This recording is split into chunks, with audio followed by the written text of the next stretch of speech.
ಭಾರತದ ಸ್ವತಂತ್ರ ಹೋರಾಟದಲ್ಲಿ ಕರ್ನಾಟಕದ ಪಾತ್ರ ಏನು ಅನ್ನುವಂಥ ವಿಚಾರವನ್ನು ಡಿಸ್ಕಸ್ ಮಾಡಿದ್ದೆವು. ಈ ಒಂದು ತರಗತಿಯಲ್ಲಿ ನಾವು ಮೈಸೂರಿನ ಒಡೆಯರು ಅನ್ನುವಂಥ ವಿಭಾಗವನ್ನು ಡಿಸ್ಕಸ್ ಮಾಡುವಂಥ ಪ್ರಯತ್ನವನ್ನು ಮಾಡೋಣ. ಆಲ್ರೆಡಿ ಈ ವಿಲೇಜ್ ಅಕೌಂಟೆಂಟಿಗೆ ಸಂಬಂಧಪಟ್ಟಂತೆ ನಮ್ಮದೇ ಆಗಿರುವಂಥ ಒಂದು ಕ್ರ್ಯಾಶ್ ಕೋರ್ಸನ್ನು ಶ್ರೀಯುತ ಈಶ್ವರಗಿರಿ ಸರ್ ಮತ್ತು ನನ್ನ ಒಂದು ಸಾರಥ್ಯದಲ್ಲಿ ನಮ್ಮ ಕರ್ನಾಟಕ ರಾಜ್ಯದ ಅತ್ಯುತ್ತಮ ಉಪನ್ಯಾಸಕರನ್ನೊಳಗೊಂಡು ಒಂದು ವಿಶೇಷವಾಗಿರುವಂಥ ಒಂದು ಕ್ಲಾಸನ್ನು ಪ್ರಾರಂಭ ಮಾಡಿದ್ದೇವೆ. ಕೇವಲ 1799 ರೂಪಾಯಿದಲ್ಲಿ. ಸಾಕಷ್ಟು ವಿದ್ಯಾರ್ಥಿಗಳು ಪ್ರಶ್ನೆ ಮಾಡ್ತಾ ಇದ್ರಿ, ಸರ ಇದೇ ಥರ MCQ ಮಾಡ್ತಾರೆ ಏನು ಅಂತಿಲ್ಲ. ನಾವು ಸಬ್ಜೆಕ್ಟ್ ಚಾಪ್ಟರ್ ವೈಸ್ ಏನಿದೆ ಅಂತಂದರೆ ಪರ್ಫೆಕ್ಟಾಗಿ ಪ್ರತಿಯೊಂದು ಈಗ ಶಾತವಾಹನರು, ಕದಂಬರು, ಗಂಗರು, ಬಾದಾಮಿ ಚಾಲುಕ್ಯರು, ರಾಷ್ಟ್ರಕೂಟರು, ಸಂವಿಧಾನದ ಭಾಗಗಳು ಸಪ್ರೇಟಾಗಿ ಹೇಳಿಕೊಳ್ಳುವಂಥ ಪ್ರಯತ್ನವನ್ನು ಮಾಡ್ತೀವಿ. MCQಕ್ಕಿಂತಲೂ ಪರಿಣಾಮಕಾರಿ ಒಂದೊಂದು ಚಾಪ್ಟರ್ ವೈಸ್ ಅಧ್ಯಯನವನ್ನು ಹೇಳುವಂಥ ಪ್ರಯತ್ನವನ್ನು ಮಾಡ್ತೀವಿ. ಕ್ವಶನ್ ನಂಬರ್ 1 ಏನಿದೆ ನೋಡಿ. KS 2017ರಲ್ಲಿ ಕೇಳಿದಂಥ ಪ್ರಶ್ನೆ ಇದು. 1953ರಲ್ಲಿನ ರಾಜ್ಯಗಳ ಪುನರ್ರಚನಾ ಆಯೋಗ ಇವರ ಅಧ್ಯಕ್ಷತೆ ಮತ್ತು ಸದಸ್ಯತ್ವದಲ್ಲಿ ರಚನೆ ಮಾಡಲಾಯಿತು. ನಿನ್ನೆ ಇದನ್ನು ನಾವು ಡಿಸ್ಕಸ್ ಮಾಡಿದ್ದೆವು. 1953ರಲ್ಲಿ ಭಾಷಾವಾರು ರಾಜ್ಯಗಳ ಪುನರ್ವಿಂಗಡಣೆ ಆಯೋಗಕ್ಕೆ ಸಂಬಂಧಪಟ್ಟಂತೆ ಅಧ್ಯಕ್ಷರು ಯಾರಂದ್ರೆ ಫಜಲ್ ಅಲಿ, ಸದಸ್ಯರು HN ಕುಂಜೂರು ಮತ್ತು KM ಪಣಿಕರ್. ನೋಡಿ, ಅಧ್ಯಕ್ಷರು ಫಜಲ್ ಅಲಿ, ಸದಸ್ಯರು HN ಕುಂಜೂರು ಮತ್ತು KM ಪಣಿಕರ್. ಈ ಒಂದು ಆಯೋಗದ ಪ್ರಕಾರ ಭಾರತ ದೇಶದಲ್ಲಿ ಭಾಷಾವಾರು ರಾಜ್ಯವಾಗಿ ರಚನೆಯಾಗಿರುವಂಥದ್ದು ಯಾವುದಂದ್ರೆ ಆಂಧ್ರ ಪ್ರದೇಶ ಅಂತ ಗುರುತಿಸ್ತೀವಿ. ಇಡೀ ಭಾರತ ದೇಶದ ಪ್ರಥಮ ರಾಜ್ಯ ಅಂದ್ರೆ ಆಂಧ್ರ ಪ್ರದೇಶ್. 1928ರ ಬೆಂಗಳೂರಿನಲ್ಲಿ ಗಲಭೆಗಳಲ್ಲಿ ಕಂಡು ಬಂದಿರುವಂಥ ಗಣಪತಿ ಗಲಭೆ, ನಾನು ನಿನ್ನೆ ಲಾಸ್ಟ್ ಪಾಯಿಂಟ್ ಇದನ್ನು ಡಿಸ್ಕಸ್ ಮಾಡಿದ್ದೆ. ಅಂದರೆ 1928ರಾಗ ಬೆಂಗಳೂರದಾಗ ಒಂದು ಗಲಭೆ ಆಗ್ತದೆ.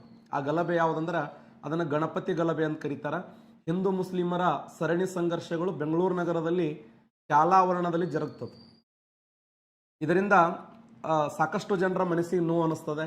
ವಿಶೇಷವಾಗಿ ಆ ಒಂದು ಸಂದರ್ಭದಲ್ಲಿ ಯಾರಿದ್ರು ದಿವಾನರು ಅಂದ್ರೆ ಸರ್ ಮಿರ್ಜಾ ಇಸ್ಮಾಯಿಲ್ ಅವರಿದ್ದರು. ಆದರೆ ಈ ಸಮಿತಿಯ ಮುಖ್ಯಸ್ಥರಾಗಿ ಯಾರು ಆಯ್ಕೆ ಆದರು ಅಂದ್ರೆ sir M Visvesvaraya. Yes, right answer. ಎಲ್ಲರೂ ಕರೆಕ್ಟ್ ಆನ್ಸರ್ ಮಾಡ್ತಾ ಇದ್ದೀರಿ. ಸರ್ M ವಿಶ್ವೇಶ್ವರಯ್ಯ ಈ ಒಂದು ಗಣಪತಿ ಗಲಭೆಯ ಹಿಂದೂ ಮುಸ್ಲಿಮರ ಸರಣಿ ಸಂಘರ್ಷಗಳ ಈ ಒಂದು ವಿಚಾರಣೆಗಾಗಿ ನೇಮಕಗೊಂಡಂಥ ಸಂದರ್ಭದಲ್ಲಿ ಇದರ ಅಧ್ಯಕ್ಷರಾಗಿ ಅಥವಾ ಸಮಿತಿಯ ಮುಖ್ಯಸ್ಥರಾದವರು ಯಾರಂದ್ರೆ ಸರ್ M ವಿಶ್ವೇಶ್ವರಯ್ಯ.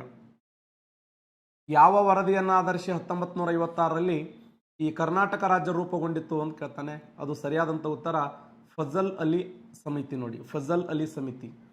JVP ಸಮಿತಿ ಆಗಿರಬಹುದು, ಧಾರ ಸಮಿತಿ ಆಗಿರಬಹುದು, ಇವೆಲ್ಲ 3 ಸಮಿತಿಗಳು ಅನುಕ್ರಮವಾಗಿ ಬಂದರೆ ವಾಂಚು ಸಮಿತಿ ಇದೆಯಲ್ಲ, ಇದರ ವಿಶೇಷ ಏನು ಯಾರು ಹೇಳ್ತಾರೆ?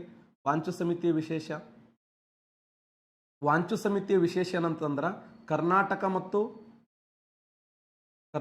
ಮತ್ತು ಆಂಧ್ರ ಪ್ರದೇಶಗಳು, ಕರ್ನಾಟಕ ಮತ್ತು ಆಂಧ್ರ ಪ್ರದೇಶಗಳ ಗಡಿ ಸಮಸ್ಯೆಗಾಗಿ ನೇಮಕಗೊಂಡಂಥ ಸಮಿತಿ ಯಾವುದಂದ್ರೆ ವಾಂಚು ಸಮಿತಿ ಅಂತ ಕರಿತೀವಿ. ಕರ್ನಾಟಕ ಹಾಗೂ ಮಹಾರಾಷ್ಟ್ರಗಳ ಮಧ್ಯದಲ್ಲಿ ಗಡಿ ಸಮಸ್ಯೆಗಾಗಿ ನೇಮಕಗೊಂಡಂಥ ಸಮಿತಿ ಅಂದ್ರೆ ಅದು ಮಹಾಜನ ಸಮಿತಿ.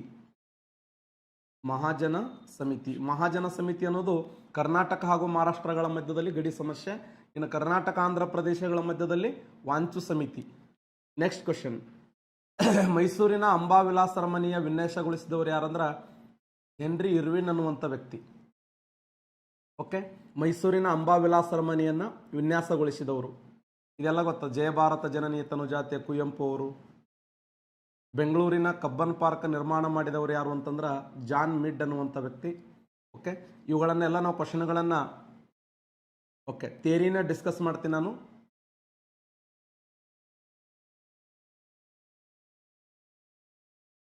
ಕರ್ನಾಟಕದಲ್ಲಿ 1842ರಲ್ಲಿ ಪ್ರಕಟವಾಗಿರುವಂಥ ಮೊಟ್ಟ ಮೊದಲ ಸಮಾಚಾರ ಪತ್ರಿಕೆ ಯಾವುದಂದ್ರೆ ಮಂಗಳೂರು ಸಮಾಚಾರ. ಇನ್ನೊಂದು 2, 3, 4 ಕ್ವಶನ್ ಇದ್ದಾವೆ, ಅವು ಡಿಸ್ಕಸ್ ಮಾಡಿ ಹೋಗೋಣ. ಮಂಗಳೂರು ಸಮಾಚಾರ ಕರ್ನಾಟಕ ರಾಜ್ಯದ ಮೊದಲ ಪತ್ರಿಕೆ. ಟಿಪ್ಪು ಡ್ರಾಪ್ ಎಲ್ಲಿದೆ ಅಂತಂದರೆ ಚಿಕ್ಕಬಳ್ಳಾಪುರ ಜಿಲ್ಲೆಯಲ್ಲಿದೆ.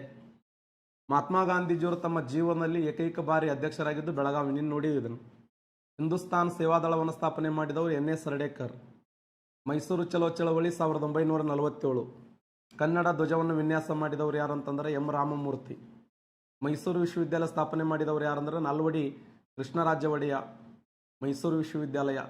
ಇದು ಆ್ಯಕ್ಚುಲಿ ಸರ್ ಎಂ ವಿಶ್ವೇಶ್ವರಯ್ಯ, ಇದು ಈ ಥರ ಕೊಡಬಾರದು, ಇಬ್ಬರಲ್ಲಿ ಒಬ್ಬರು ಕೊಡಬೇಕು, ಇಬ್ಬರಿಗೆ ಸಂಬಂಧಪಟ್ಟದು.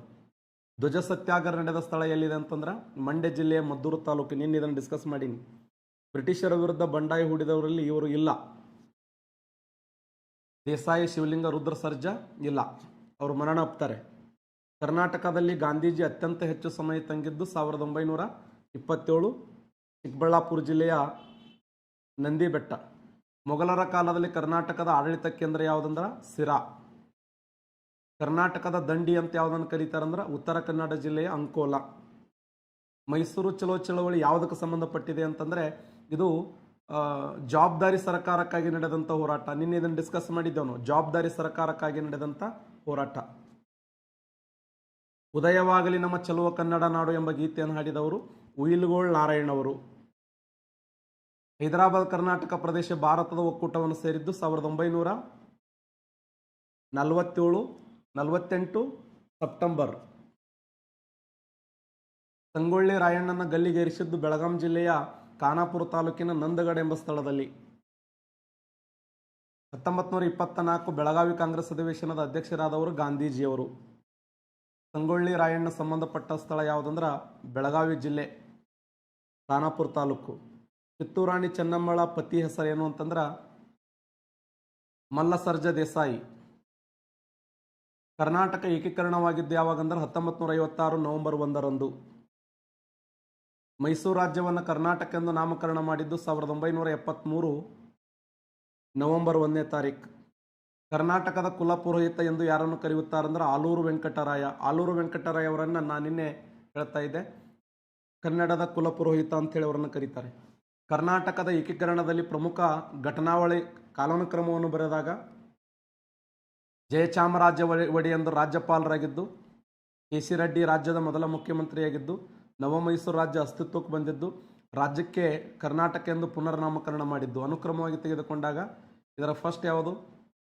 ಇದು ಫಸ್ಟ್, ಇದು ಫಸ್ಟ್, ಇದು ಸೆಕೆಂಡ್, ಸರಿ, ಇದೇ ಫಸ್ಟ್. ಕೆ.ಸಿ. ರೆಡ್ಡಿ ರಾಜ್ಯದ ಮೊದಲ ಮುಖ್ಯಮಂತ್ರಿಯಾಗಿದ್ದು ಫಸ್ಟ್, ಇದು ಎರಡನೇದ್ದು, ಇದು ಎರಡನೇದ್ದು, ಇದು ಮೂರನೇದ್ದು, ಇದು ನಾಲ್ಕನೇದ್ದು.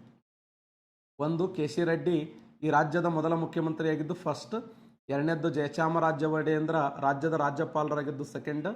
ಆಮೇಲೆ ನವ ಮೈಸೂರು ರಾಜ್ಯ ಅಸ್ತಿತ್ವಕ್ಕೆ ಬಂದಿದ್ದು 1956.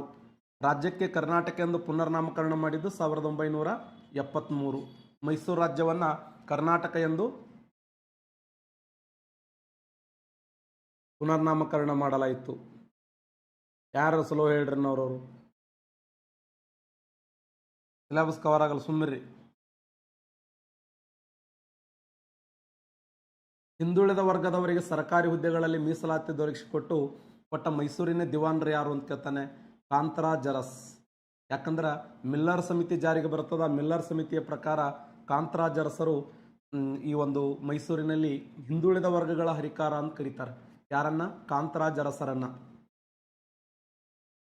ಶ್ರೀರಂಗಪಟ್ಟಣದಲ್ಲಿ ನಡೆದ 4ನೇ ಮೈಸೂರಿನಲ್ಲಿ ಆಂಗ್ಲೋ ಮೈಸೂರು ಯುದ್ಧದಲ್ಲಿ ಸೋತವರು ಯಾರು ಅಂದ್ರೆ ಟಿಪ್ಪು ಸುಲ್ತಾನ್ ಸೋಲ್ತಾನೆ. ಯಾವ ವರ್ಷ ಅಂದರೆ 1799ರಲ್ಲಿ. 1799ರಲ್ಲಿ ಲಾರ್ಡ್ ವೆಲ್ಲೆಸ್ಲಿ ಇದ್ದ. ಲಾರ್ಡ್ ವೆಲ್ಲೆಸ್ಲಿ ಏನು ಮಾಡಿದ ಅಂದ್ರೆ ಟಿಪ್ಪು ಸುಲ್ತಾನನ್ನು 4ನೇ ಆಂಗ್ಲೋ ಮೈಸೂರು ಯುದ್ಧದಲ್ಲಿ ಸೋಲಿಸಿದ ಅಂತ ಓದ್ತೀವಿ. ಎಷ್ಟದ ಕ್ವಶನ್ ಇವು. 1938ರಲ್ಲಿ ಶಿವಪುರದಲ್ಲಿ ನಡೆದ ಮೈಸೂರಿನ ಕಾಂಗ್ರೆಸ್ಸಿನ ಮೊದಲ ಅಧ್ಯಕ್ಷರಾದವರು ಯಾರಂದ್ರೆ ಟಿ ಸಿದ್ದಲಿಂಗಯ್ಯ. ನಾನಿನ್ನು ಹೇಳ್ತಾ ಇದ್ದೆ ನಿಮಗೆ, ಅವರನ್ನು ಅಡ್ಡಪಲ್ಲಕ್ಕಿಯಲ್ಲಿ ಮೆರವಣಿಗೆ ಮಾಡ್ಕೊತ ಹೊಂಟಿದ್ರು. ಆ ಸಮಯದಲ್ಲಿ ಬ್ರಿಟಿಷರ ಲಾಠಿ ಚಾರ್ಜ್ ಆಗ್ತದ. ಟಿ ಸಿದ್ದಲಿಂಗಯ್ಯ. 1938 ಮಂಡ್ಯ ಜಿಲ್ಲೆಯ ಮದ್ದೂರು ತಾಲೂಕಿನ ಶಿವಪುರ ಧ್ವಜ ಸತ್ಯಾಗ್ರಹ ಸಂಬಂಧಪಟ್ಟಂತೆ ಅಧ್ಯಕ್ಷರಾದವರು ಯಾರಂದ್ರೆ ಟಿ ಸಿದ್ದಲಿಂಗಯ್ಯ ಅವರು. ಕರ್ನಾಟಕದ ಜಲಿಯನ್ ವಾಲಾಬಾಗ್ ಅಂತ ಯಾವುದನ್ನು ಕರೀತಾರಂದ್ರೆ ವಿಧುರಾಶ್ವತ್ತು. ಈ ವಿಧುರಾಶ್ವತ್ತನ್ನು ಏನಂತ ಕರೀತಾರಂದ್ರೆ ಕರ್ನಾಟಕದ ಜಲಿಯನ್ ವಾಲಾಬಾಗ್ ಅಂತ ಹೇಳಿ ಕರೀತಾರೆ. ಎಲ್ಲಿದೆ ಅಂದ್ರೆ ಚಿಕ್ಕಬಳ್ಳಾಪುರ ಜಿಲ್ಲೆಯ ಗೌರಿಬಿದನೂರು ತಾಲೂಕು. ಕರ್ನಾಟಕದಲ್ಲಿ ಮೊಟ್ಟ ಮೊದಲ ಬಾರಿಗೆ ಈ ಟೆಲಿವಿಷನ್ ಟಿವಿ ಬಂದಿದ್ದೆಲ್ಲಿ ಅಂದರೆ ಕಲಬುರಗಿಯಲ್ಲಿ. ನೋಡಿ, ರಾಷ್ಟ್ರೀಯ ಶಾಲೆಗಳು ಅನುಕ್ರಮವಾಗಿ ಬರೆದಾಗ ಸದಾಶಿವರಾಯ ಮಂಗಳೂರು, ದೇವಳ ಗಾವಂಕರ್ ಕಲಬುರಗಿ, ಪಂಡಿತ್ ತಾರಾನಾಥ್ ಅವರು ರಾಯಚೂರು, ಆಲೂರು ವೆಂಕಟರಾಯ ಧಾರವಾಡ, ಗಂಗಾಧರ ದೇಶಪಾಂಡೆ ಅವರು ಬೆಳಗಾವಿ. ಅನುಕ್ರಮವಾಗಿ ನಾವು ನೋಡಿದಾಗ ಕರ್ನಾಟಕದ ಗಾಂಧಿ ಯಾರು ಅಂತಂದರೆ ಹರ್ಡೇಕರ್ ಮಂಜಪ್ಪ ಅವರನ್ನು ಕರ್ನಾಟಕದ ಗಾಂಧಿ ಅಂತ ಕರೀತಾರೆ. ವಿಧಾನಸೌಧ ನಿರ್ಮಾಣ ಮಾಡಿದವರು ಯಾರಂದ್ರೆ ಕೆಂಗಲ್ ಹನುಮಂತಯ್ಯ. ಕರ್ನಾಟಕದ ಸೇವಾದಳದ ಸ್ಥಾಪಕರು ಯಾರಂದ್ರೆ ನಾರಾಯಣ ಸುಬ್ಬರಾವ್ ಹರ್ಡೇಕರ್. ಉಲ್ಲಾಳದ ರಾಣಿ ಹಬ್ಬಕ್ಕ ಕೆಳಕಂಡವರೊಂದಿಗೆ ಯುದ್ಧ ಮಾಡಿದರಂದ್ರೆ ಪೋರ್ಚುಗೀಸರೊಂದಿಗೆ ಯುದ್ಧ ಮಾಡಿ ಅವರನ್ನು ಹೊರ ಹಾಕುವಂಥ ಪ್ರಯತ್ನವನ್ನು ಮಾಡಿದರು. ಹಲಗಲಿಯ ಬೇಡರು ಪ್ರೆಸೆಂಟ್ ಇಲ್ಲಿ ಅಂದ್ರೆ ಬಾಗಲಕೋಟೆ ಜಿಲ್ಲೆ ಮುಧೋಳ ತಾಲೂಕು ಪ್ರೆಸೆಂಟ್. ಕರ್ನಾಟಕದ ವಿದ್ಯಾವರ್ತಕ ಸಂಘ ಸ್ಥಾಪನೆಯಾಗಿದ್ದು 1890ರಲ್ಲಿ. ಎಲ್ಲಿ ಅಂತಂದ್ರೆ ಧಾರವಾಡದಲ್ಲಿ ಸ್ಥಾಪನೆ ಆಯಿತು. ಯಾವ ಸ್ಥಳ ಅಂತ ಕೇಳಿದ್ದಾನೆ, ಧಾರವಾಡ. ಫಿಕ್ಸ್ ಕ್ವಶನ್ ನೋಡಲ್ಲ ಇವು. 1890ರಲ್ಲಿ ಕರ್ನಾಟಕದ ವಿದ್ಯಾವರ್ತಕ ಸಂಘ ಸ್ಥಾಪನೆಯಾಗಿದ್ದು ಧಾರವಾಡದಲ್ಲಿ. ಕರ್ನಾಟಕ ಯಾವ ಜಿಲ್ಲೆಯ 1930ರಲ್ಲಿ ಕಾನೂನುಭಂಗ ಚಳವಳಿಯ ಮಹತ್ವದ ಪಾತ್ರವನ್ನು ವಹಿಸಿತು ಅಂದರೆ ಉತ್ತರ ಕನ್ನಡ ಜಿಲ್ಲೆ. ಈ ಉತ್ತರ ಕನ್ನಡ ಜಿಲ್ಲೆಯ ಅಂಕೋಲದಲ್ಲಿ MP ನಾಡಕರ್ಣಿಯವರ ನಾಯಕತ್ವದಲ್ಲಿ ಅಂಕೋಲದಿಂದ ಸಾನಿಕಟ್ಟೆಯವರೆಗೆ ಹೋರಾಟ ನಡೀತದ. ಕರ್ನಾಟಕದ ಯಾವ ಜಿಲ್ಲೆ 1930ರಲ್ಲಿ ಕಾನೂನುಭಂಗ ಚಳವಳಿಯಲ್ಲಿ ಮಹತ್ವದ ಪಾತ್ರ ವಹಿಸ್ತಂದ್ರೆ ಉತ್ತರ ಕನ್ನಡ ಜಿಲ್ಲೆಯ ಅಂಕೋಲ.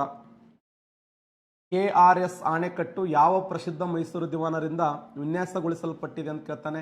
ಸರಿಯಾದಂಥ ಉತ್ತರ ಆ್ಯಕ್ಚುಲಿ T ಆನಂದರಾವ್ ಅವರ ಕಾಲದಲ್ಲಿ ಆರಂಭಗೊಂಡ್ರೆ ಅದನ್ನು ವಿನ್ಯಾಸಗೊಳಿಸಿದವರು ಯಾರಂದ್ರೆ ಸರ್ M ವಿಶ್ವೇಶ್ವರಯ್ಯ. ಕರ್ನಾಟಕದ ಬಾವುಟದ ವಿನ್ಯಾಸ ಮಾಡಿದವರು ಯಾರು ಅಂತಂದ್ರೆ ಇಲ್ಲಿ ಸರಿಯಾದಂಥ ಉತ್ತರ M ರಾಮಮೂರ್ತಿ. ಕರ್ನಾಟಕದ ಯಾವ ಜಿಲ್ಲೆಯಲ್ಲಿ ಅಪಿಕೋ ಚಳುವಳಿಯನ್ನು ಮಾಡಲಾಯಿತು ಅಂದರೆ ಉತ್ತರ ಕನ್ನಡ ಜಿಲ್ಲೆಯಲ್ಲಿ. ಉತ್ತರ ಕನ್ನಡ ಜಿಲ್ಲೆಯ ಸಿದ್ದಾಪುರ ಮತ್ತು ಸಿರಿಸಿಯಲ್ಲಿ 1983ರಲ್ಲಿ ಅಪಿಕೋ ಚಳುವಳಿಯನ್ನು ಮಾಡಲಾಯಿತು. ಅಪಿಕೋ ಚಳುವಳಿ ಕರ್ನಾಟಕ ರಾಜ್ಯದಲ್ಲಿ, ದೇಶದಲ್ಲಿ ಚಿಪಿಕೋ ಚಳುವಳಿ. ಏನು ಚಿಪಿಕೋ ಅಂತಂದ್ರೆ ಗಿಡ ಮರಗಳನ್ನು ಅಪ್ಪಿಕೊಳ್ಳುವುದರ ಮೂಲಕ ನಡೆದಂಥ ಹೋರಾಟವನ್ನು ದೇಶದಲ್ಲಿ ಏನು 1973, 1973 ಚಿಪಿಕೋ ಚಳುವಳಿ. ಸುಂದರ್ಲಾಲ್ ಬಹುಗುಣ ಮತ್ತು ಚಂಡಿ ಪ್ರಸಾದ್ ಭಟ್ ಅನ್ನುವಂಥ ವ್ಯಕ್ತಿಯ ನಾಯಕತ್ವದಲ್ಲಿ ದೇಶದಲ್ಲಿ ಚಿಪಿಕೋ ಚಳುವಳಿಯನ್ನು ಮಾಡಿದರೆ ಕರ್ನಾಟಕ ರಾಜ್ಯದಲ್ಲಿ ಅಪಿಕೋ ಚಳುವಳಿ. ಆ ಅಪಿಕೋ ಚಳುವಳಿ ಹರಿಕಾರ ಯಾರು ಅಂದ್ರೆ ಪಾಂಡುರಂಗರಾವ್ ಹೆಗಡೆ ಅನ್ನುವಂಥ ವ್ಯಕ್ತಿ. ಈ ಪಾಂಡುರಂಗರಾವ್ ಹೆಗಡೆ ಅನ್ನುವಂಥ ವ್ಯಕ್ತಿ ಉತ್ತರ ಕನ್ನಡ ಜಿಲ್ಲೆಯಲ್ಲಿ ಅಪಿಕೋ ಚಳುವಳಿ, ಗಿಡ ಮರಗಳನ್ನು ಅಪ್ಪಿಕೊಳ್ಳುವುದರ ಮೂಲಕ ನಡೆದ ಹೋರಾಟವನ್ನೇ ಅಪಿಕೋ ಚಳುವಳಿ. ಕನ್ನಡದ ಮೊದಲ ಪತ್ರಿಕೆಯ ಸಂಪಾದಕರು ಯಾರಂದ್ರೆ ಹರ್ಮನ್ ಮೊಂಗ್ಲಿಂಗ್ ಅನ್ನುವಂಥ ವ್ಯಕ್ತಿ. 1843ರಲ್ಲಿ ಇದನ್ನು ಪ್ರಾರಂಭ ಮಾಡಿದರು.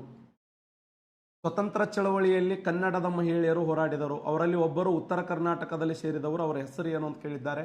ಸರಿಯಾದಂಥ ಉತ್ತರ ಇಲ್ಲಿ ದೇವಮ್ಮ ಅನ್ನುವಂಥ ವ್ಯಕ್ತಿನೂ ಕೂಡ ಹೋರಾಟದಲ್ಲಿ ಪಾಲ್ಗೊಳ್ತಾರೆ. ಇವರೆಲ್ಲ ದಕ್ಷಿಣ ಕರ್ನಾಟಕ ಸಂಬಂಧಪಟ್ಟವರು. ಸ್ವತಂತ್ರ ಚಳವಳಿಯಲ್ಲಿ ಅಖಿಲ ಕರ್ನಾಟಕ ಸತ್ಯಾಗ್ರಹ ದಿನ ನಿನ್ನೆ ನೋಡಿದ್ದೇವೆ ನಾವು, ಜನವರಿ 12ನೇ ತಾರೀಕು. ಅಖಿಲ ಕರ್ನಾಟಕ ಸತ್ಯಾಗ್ರಹ ದಿನ ಯಾವುದಂದ್ರೆ 1932 ಜನವರಿ 12. ಇದನ್ನು ನಾವು ಅಖಿಲ ಕರ್ನಾಟಕ ಸತ್ಯಾಗ್ರಹ ದಿನ 2020 KS ಕೇಳಿದಂಥ ಪ್ರಶ್ನೆ ಇದು. ಕೆಳಗಿನ ಅತ್ಯಂತ ಹಳೆಯ ಪತ್ರಿಕೆ ಅಂದ್ರೆ ಮಂಗಳೂರು ಸಮಾಚಾರ. ಓಕೆ, ಇಲ್ಲಿ 3 ಕ್ವಶನ್ಗಳು. ಈ ಥರ ಒಂದು 20-25-30 ಕ್ವಶನ್ಗಳನ್ನು ನೀವು ಡಿಸ್ಕಸ್ ಮಾಡ್ತಾ ಹೋದರೆ ಅಂತಂದರೆ ಸಾಮಾನ್ಯವಾಗಿ ಎಲ್ಲ ನೆನಪುಳಿತವೆ. ಹೌದು, ಇಲ್ಲಿ ನಾನು ಮೈಸೂರಿನ ಇತಿಹಾಸವನ್ನು ಹೇಳಬೇಕು.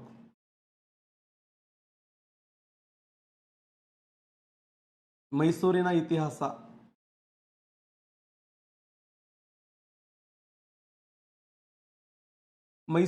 ಇತಿಹಾಸ ಆರಂಭಗೊಳ್ಳಬೇಕಾದ್ರೆ ಸಾಕಷ್ಟು ಹಲವು ಅಂಶಗಳನ್ನು ನಾವು ಗಮನಿಸಬೇಕಾಗ್ತದೆ. ವಿಜಯನಗರ ಸಾಮ್ರಾಜ್ಯ ನಿಮಗೆಲ್ಲ ಗೊತ್ತದೆ. 1336ರಿಂದ ಸುಮಾರು 1646ರವರೆಗೆ ನಮ್ಮ ಕರ್ನಾಟಕ ರಾಜ್ಯವನ್ನು ಆಳ್ತಾರೆ ಅವರು. ವಿಜಯನಗರ ಸಾಮ್ರಾಜ್ಯ 1336ರಿಂದ 1646ರವರೆಗೆ 4 ಮನೆತನಗಳು ಆಳ್ವಿಕೆ ಮಾಡ್ತವೆ. ಆದರೆ ವಿಜಯನಗರ ಸಾಮ್ರಾಜ್ಯ ಅಧಪತನವಾದ ನಂತರ ಕರ್ನಾಟಕ ರಾಜ್ಯದಲ್ಲಿ ಸಣ್ಣ ಪುಟ್ಟ ಮನೆತನಗಳು ತಲೆ ಎತ್ತವೆ. ಹೌದು, 1565 ಜನವರಿ 23, 1565 ಜನವರಿ 23ರಂದು ತಾಳಿಕೋಟೆ ರಕ್ಕಸಿಗೆ ತಂಗಡಿ ಕದನ ಆಗ್ತದೆ. ಡಾಕ್ಟರ್ ಈಶ್ವರಿ ಪ್ರಸಾದ್ ಅನ್ನುವಂಥ ಇತಿಹಾಸಕಾರ ಹೇಳ್ತಾರೆ, ತಾಳಿಕೋಟೆ ರಕ್ಕಸಿಗೆ ತಂಗಡಿ ಕದನವನ್ನು ಕರ್ನಾಟಕದ ವಾಟರ್ಲೂ ಕಾಳಗ ಅಂತ ಕರೀತಾರೆ. ಭಾರತದ ವಾಟರ್ಲೂ ಕಾಳಗ ಅಂತಂದ್ರೆ ವಾಂಡಿವಾಶ್ ಕದನ. ಕರ್ನಾಟಕದ ವಾಟರ್ಲೂ ಕಾಳಗ ಅಂದರೆ ಈ 1565 ಜನವರಿ 23ರಂದು ನಡೆದಂಥ ತಾಳಿಕೋಟೆ ರಕ್ಕಸಿಗೆ ತಂಗಡಿ ಕದನವನ್ನು ಕರ್ನಾಟಕದ ವಾಟರ್ಲೂ ಕಾಳಗ ಅಂತ ಕರೀತಾರೆ. ಹಾಗಾದರೆ ಮೈಸೂರಿನ ಇತಿಹಾಸದಲ್ಲಿ ವಿಜಯನಗರ ಸಾಮ್ರಾಜ್ಯ ಅಧಪತನವಾದ ನಂತರ ಸಣ್ಣ ಪುಟ್ಟ ಮನೆತನಗಳು ತಲೆ ಎತ್ತಿದುವು ಅಂತ ಓದ್ತೀವಿ. ಸಣ್ಣ ಪುಟ್ಟ ಮನೆತನಗಳು ಯಾವುವು? ಒಂದು ಮೈಸೂರಿನ ಒಡೆಯರು ಅಂಥೇಳಿ, ಮೈಸೂರಿನ ಒಡೆಯರು, ಯಲಹಂಕದ ನಾಡಪ್ರಭುಗಳು, ಇನ್ನು ಚಿತ್ರದುರ್ಗದ ಪಾಳೆಗಾರರು,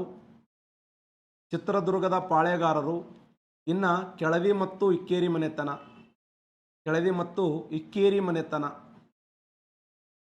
ಮನೆತನ. ಹೌದು, ವಿಜಯನಗರ ಸಾಮ್ರಾಜ್ಯ ಅಧಪತನವಾದ ನಂತರ, ವಿಜಯನಗರ ಸಾಮ್ರಾಜ್ಯ ತನ್ನ ಅಸ್ತಿತ್ವವನ್ನು ಕಳೆದುಕೊಂಡ ನಂತರ ಸಣ್ಣ ಪುಟ್ಟ ಮನೆತನಗಳು ತಲೆ ಎತ್ತವೆ. ಆ ಸಣ್ಣ ಪುಟ್ಟ ಮನೆತನಗಳಲ್ಲಿ ನಂಬರ್ 1 ಮೈಸೂರಿನ ಒಡೆಯರು ಅಂತ ಓದ್ತೀವಿ. ನಂಬರ್ 2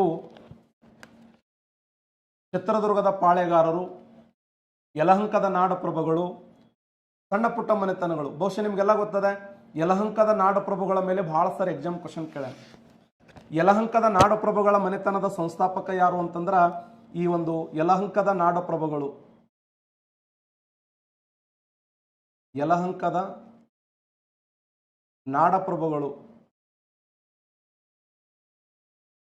ಯಲಹಂಕದ ನಾಡಪ್ರಭುಗಳ ಮನೆತನದ ಸ್ಥಾಪಕ ಯಾರು ಅಂತಂದ್ರೆ ರಣಬೈರೇಗೌಡ. ನೋಡಿ,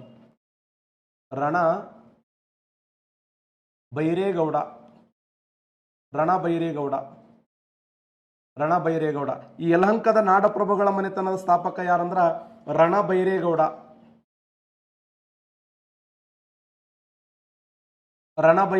ಈ ಮನೆತನ ಸ್ಥಾಪಕ ಆದ್ರ ಇವರ ರಾಜಧಾನಿ ಯಾವುದಾಗಿತ್ತಂದ್ರ ಯಲಹಂಕ ಇವರ ರಾಜಧಾನಿಯಾಗಿತ್ತು. ಇದು ಕ್ವಶನ್ ಆಗಿದೆ ನೋಡಿ. ಇವರ ರಾಜ್ಯ ಲಾಂಛನ ಯಾವುದು ಅಂದ್ರೆ ಗಂಡ ಬೇರುಂಡ. ಇವತ್ತು ಪ್ರೆಸೆಂಟ್ ಕರ್ನಾಟಕ ರಾಜ್ಯದ ರಾಜ್ಯ ಲಾಂಛನ ಕೂಡ ಇದೆ ಗಂಡ ಬೇರುಂಡ. ಮೈಸೂರಿನ ಒಡೆಯರ ರಾಜ್ಯ ಲಾಂಛನವೂ ಗಂಡ ಬೇರುಂಡ, ಯಲಹಂಕದ ನಾಡಪ್ರಭುಗಳ ರಾಜ್ಯ ಲಾಂಛನವೂ ಗಂಡ ಬೇರುಂಡ. ರಾಜ್ಯ ಲಾಂಛನ ಗಂಡ ಬೇರುಂಡ, ರಾಜಧಾನಿ ಯಲಹಂಕ. ಈ ಮನೆತನದ ಸ್ಥಾಪಕರಂದ್ರ ರಣಬೈರೇಗೌಡ. ಇವರು ಮೂಲತಃ ಯಾವ ರಾಜ್ಯದವರು ಅಂದ್ರೆ ತಮಿಳುನಾಡಿನವರು ಅಂತ ತಿಳ್ಕೊಂಡರವರು. ಬೆಂಗಳೂರಿನ ಸಮೀಪದ ಯಲಹಂಕದ ನಾಡಪ್ರಭುಗಳು ಅವರು ತಮ್ಮ ರಾಜಧಾನಿಯನ್ನಾಗಿಸಿಕೊಂಡು ಇವರು ಮೂಲತಃ ತಮಿಳುನಾಡಿನ ಯಾವ ಊರಿನವರು ಅಂದ್ರೆ ಕಾಂಚೀಪುರದವರು ಅಂತ. ತಮಿಳುನಾಡಿನ ಕಾಂಚಿ, ಈ ಕಾಂಚೀಪುರ ಅನ್ನುವಂಥ ಸ್ಥಳ, ಈ ಕಾಂಚೀಪುರದಿಂದ ಇವರು ಕರ್ನಾಟಕ ರಾಜ್ಯಕ್ಕೆ ಬಂದರು. ಹಾಗಾದ್ರೆ ಈ ಬೆಂಗಳೂರು ಅಂತ ಕರೆದವರು ಯಾರು? ಬೆಂಗಳೂರು ಅಂತ ಕರೆದವರು ಯಾರು ಅಂತಂದ್ರ ಮೂರನೇ ವೀರಬಲ್ಲಾಳನ ಸೈನಿಕರು. ಈ ಮೂರನೇ ವೀರಬಲ್ಲಾಳನ ಸೈನಿಕರು ಬೆಂಗಳೂರು ನಗರಕ್ಕೆ ಹೋದಂಥ ಸಮಯದಲ್ಲಿ ಅಲ್ಲಿಯ ಒಬ್ಬ ಹೆಣ್ಣು ಮಗಳು, ಒಬ್ಬ ಅಜ್ಜಿ ಈ ಶೇಂಗಾ ಅಂತ ಕರಿತೀವಲ್ಲ, ಆ ಭಾಗದಲ್ಲಿ ಕಳ್ಳೆ ಬೀಜ ಅಂತ ಕರೀತಾರೆ. ಆ ಕಳ್ಳೆ ಬೀಜ ಅಥವಾ ಶೇಂಗಾವನ್ನ ಬೇಯಿಸಿ ಆ ಸೈನಿಕರಿಗೆ ಕೊಟ್ಟಂತ ಸಮಯದಲ್ಲಿ ಆ ಸೈನಿಕರು ಏನಂದ್ರೆ ಬೆಂದಕಾಳೂರು ಅನ್ನುವಂಥ ಹೆಸರಿನಿಂದ ಬೆಂಗಳೂರು ಅಂತ ಕರೆದರು. ಹಾಗಾದ್ರೆ ಬೆಂಗಳೂರು ಅನ್ನುವಂಥ ಪದ ಬಂದಿದ್ದು ಯಾರಿಂದ ಅಂತಂದ್ರೆ ಮೂರನೇ ವೀರಬಲ್ಲಾಳನ ಸೈನಿಕರ ಹೆಸರಿನಿಂದ ಬೆಂಗಳೂರು ಅಂತ ಬಂತು. ಹಾಗಾದರೆ ಆ ಬೆಂಗಳೂರಿನ ಒಂದು ಭಾಗವಾಗಿ ಯಲಹಂಕದ ನಾಡಪ್ರಭುಗಳು, ಸ್ಥಾಪಕರಂದ್ರ ರಣಬೈರೇಗೌಡ, ರಾಜಧಾನಿ ಯಲಹಂಕ, ರಾಜ್ಯ ಲಾಂಛನ ಅಂದ್ರ ಗಂಡ ಬೇರುಂಡ. ಇವರು ಮೂಲತಃ ತಮಿಳುನಾಡಿನ ಕಾಂಚೀಪುರದವರು. ಹಾಗಾದರೆ ಈ ಒಂದು ವಿಜಯನಗರ ಸಾಮ್ರಾಜ್ಯದ ಸಾಮಂತರಾಗಿರುವಂತ ಇವರು ಕಪ್ಪು ಕಾಣಿಕೆಯನ್ನು ಕೊಡುವುದರ ಮೂಲಕ ಇವರ ಕುಲದೇವತೆ ಯಾರಂದ್ರೆ ಕೆಂಪಮ್ಮ ಯಾರು ಅಂತಂದ್ರೆ ಕುಲದೇವತೆ ಅಂತ ಕರಿತೀವಿ. ಕೆಂಪಮ್ಮ ಇವರ ಕುಲದೇವತೆಯಾಗಿದ್ದಳು. 1ನೇ ಕೆಂಪೇಗೌಡ ಈ ರಾಜ್ಯದ ಶ್ರೇಷ್ಠ ಅರಸನಾಗಿದ್ದ. ಇವನು 1537ರಲ್ಲಿ ಯಾರು 1ನೇ ಕೆಂಪೇಗೌಡ ನಾಡಪ್ರಭು 1ನೇ ಕೆಂಪೇಗೌಡ. ಈ 1ನೇ ಕೆಂಪೇಗೌಡ ಅನ್ನುವಂಥ ವ್ಯಕ್ತಿ ಏನ್ ಮಾಡ್ತಾರಂತಂದ್ರೆ ಈ ಮನೆತನದ ಅತ್ಯಂತ ಪ್ರಸಿದ್ಧ ವ್ಯಕ್ತಿಯಾಗಿದ್ದು 1537ರಲ್ಲಿ ಬೆಂಗಳೂರು ಎಂಬ ನಗರವನ್ನು ಕಟ್ಟಿದ್ರು. ಬೆಂಗಳೂರು ಎಂಬ ನಗರವನ್ನು ನಿರ್ಮಾಣ ಮಾಡ್ತಾರೆ. ಆ ಬೆಂಗಳೂರು ನಗರವನ್ನು ನಿರ್ಮಾಣ ಮಾಡಿ 4 ದಿಕ್ಕುಗಳಲ್ಲಿ 4 ಕಾವಲು ಗೋಪುರಗಳನ್ನು ನಿರ್ಮಾಣ ಮಾಡಿದ್ರು. ಹಾಗಾದ್ರೆ ಇವರ ಕಾಲದ ಪ್ರಸಿದ್ಧವಾಗಿರುವಂತ ವ್ಯಾಪಾರದ ಕೇಂದ್ರ ಯಾವತ್ತಾಗಿತ್ತಂದ್ರೆ ಮಾಗಡಿ ಅನ್ನೋದು ಇವರ ಕಾಲದ ಪ್ರಸಿದ್ಧವಾಗಿರುವಂತ ವ್ಯಾಪಾರ ಕೇಂದ್ರ. ಮಾಗಡಿಯ ಮೂಲಕ ಇವರು ಶ್ರೇಷ್ಠ ಮಟ್ಟದ ವ್ಯಾಪಾರವನ್ನು ಮಾಡ್ತಿದ್ರು ಅಂತ ಓದ್ತೀವಿ.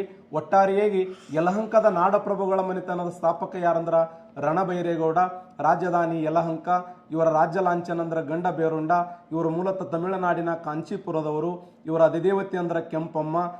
ಇವರು 1537ರಲ್ಲಿ 1ನೇ ಕೆಂಪೇಗೌಡ ಅನ್ನುವಂಥ ವ್ಯಕ್ತಿ ಬೆಂಗಳೂರು ನಗರವನ್ನು ಕಟ್ತಾನೆ. ಬೆಂಗಳೂರು ನಗರಕ್ಕೆ 4 ಗೋಪುರಗಳನ್ನು ನಿರ್ಮಾಣ ಮಾಡಿದ. ಇನ್ನು ಇವರ ಪ್ರಸಿದ್ಧವಾಗಿರುವಂಥ ವಾಣಿಜ್ಯ ಮಳಿಗೆ ಯಾವುದಂದ್ರೆ ಮಾಗಡಿಯಾಗಿತ್ತು.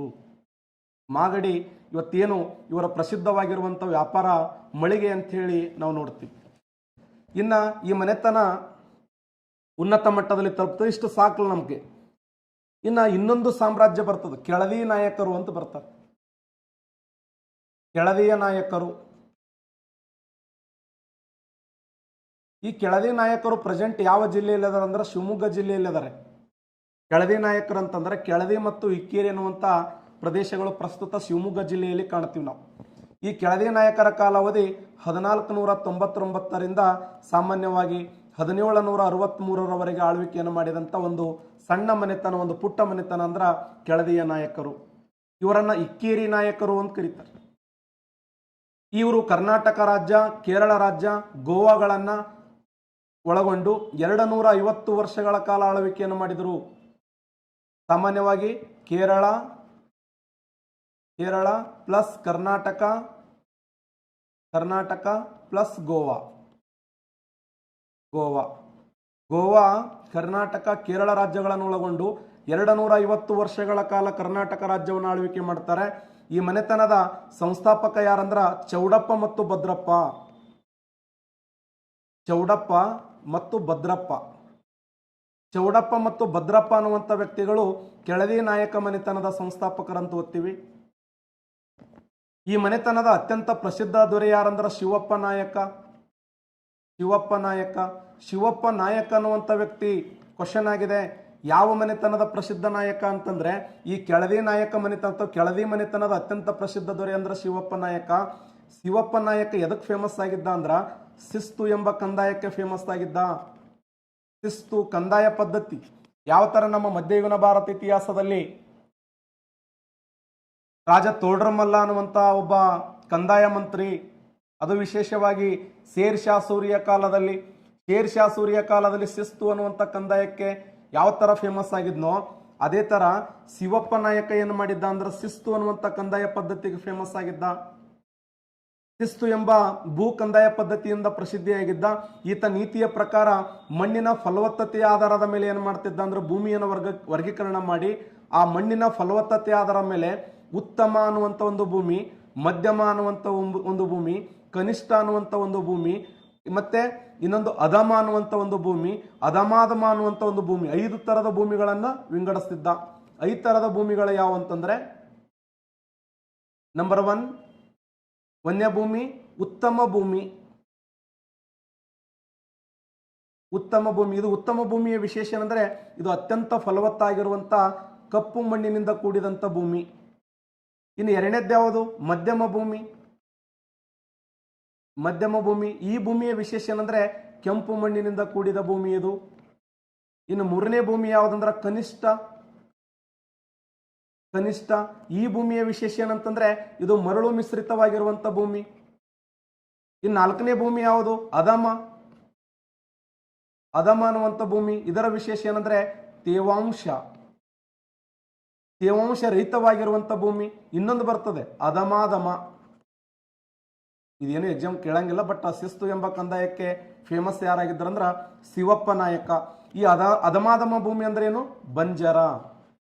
ಅಂದ್ರೆ ಭೂಮಿಯ ಮಣ್ಣಿನ ಫಲವತ್ತತೆಗೆ ತಕ್ಕಂತೆ ಟ್ಯಾಕ್ಸ್ ಅನ್ನು ಹಾಕ್ತಿದ್ದ. ಉತ್ಪಾದನೆಯ 1/3 ಟ್ಯಾಕ್ಸ್ ಅನ್ನು ವಸೂಲಿ ಮಾಡ್ತಿದ್ದ.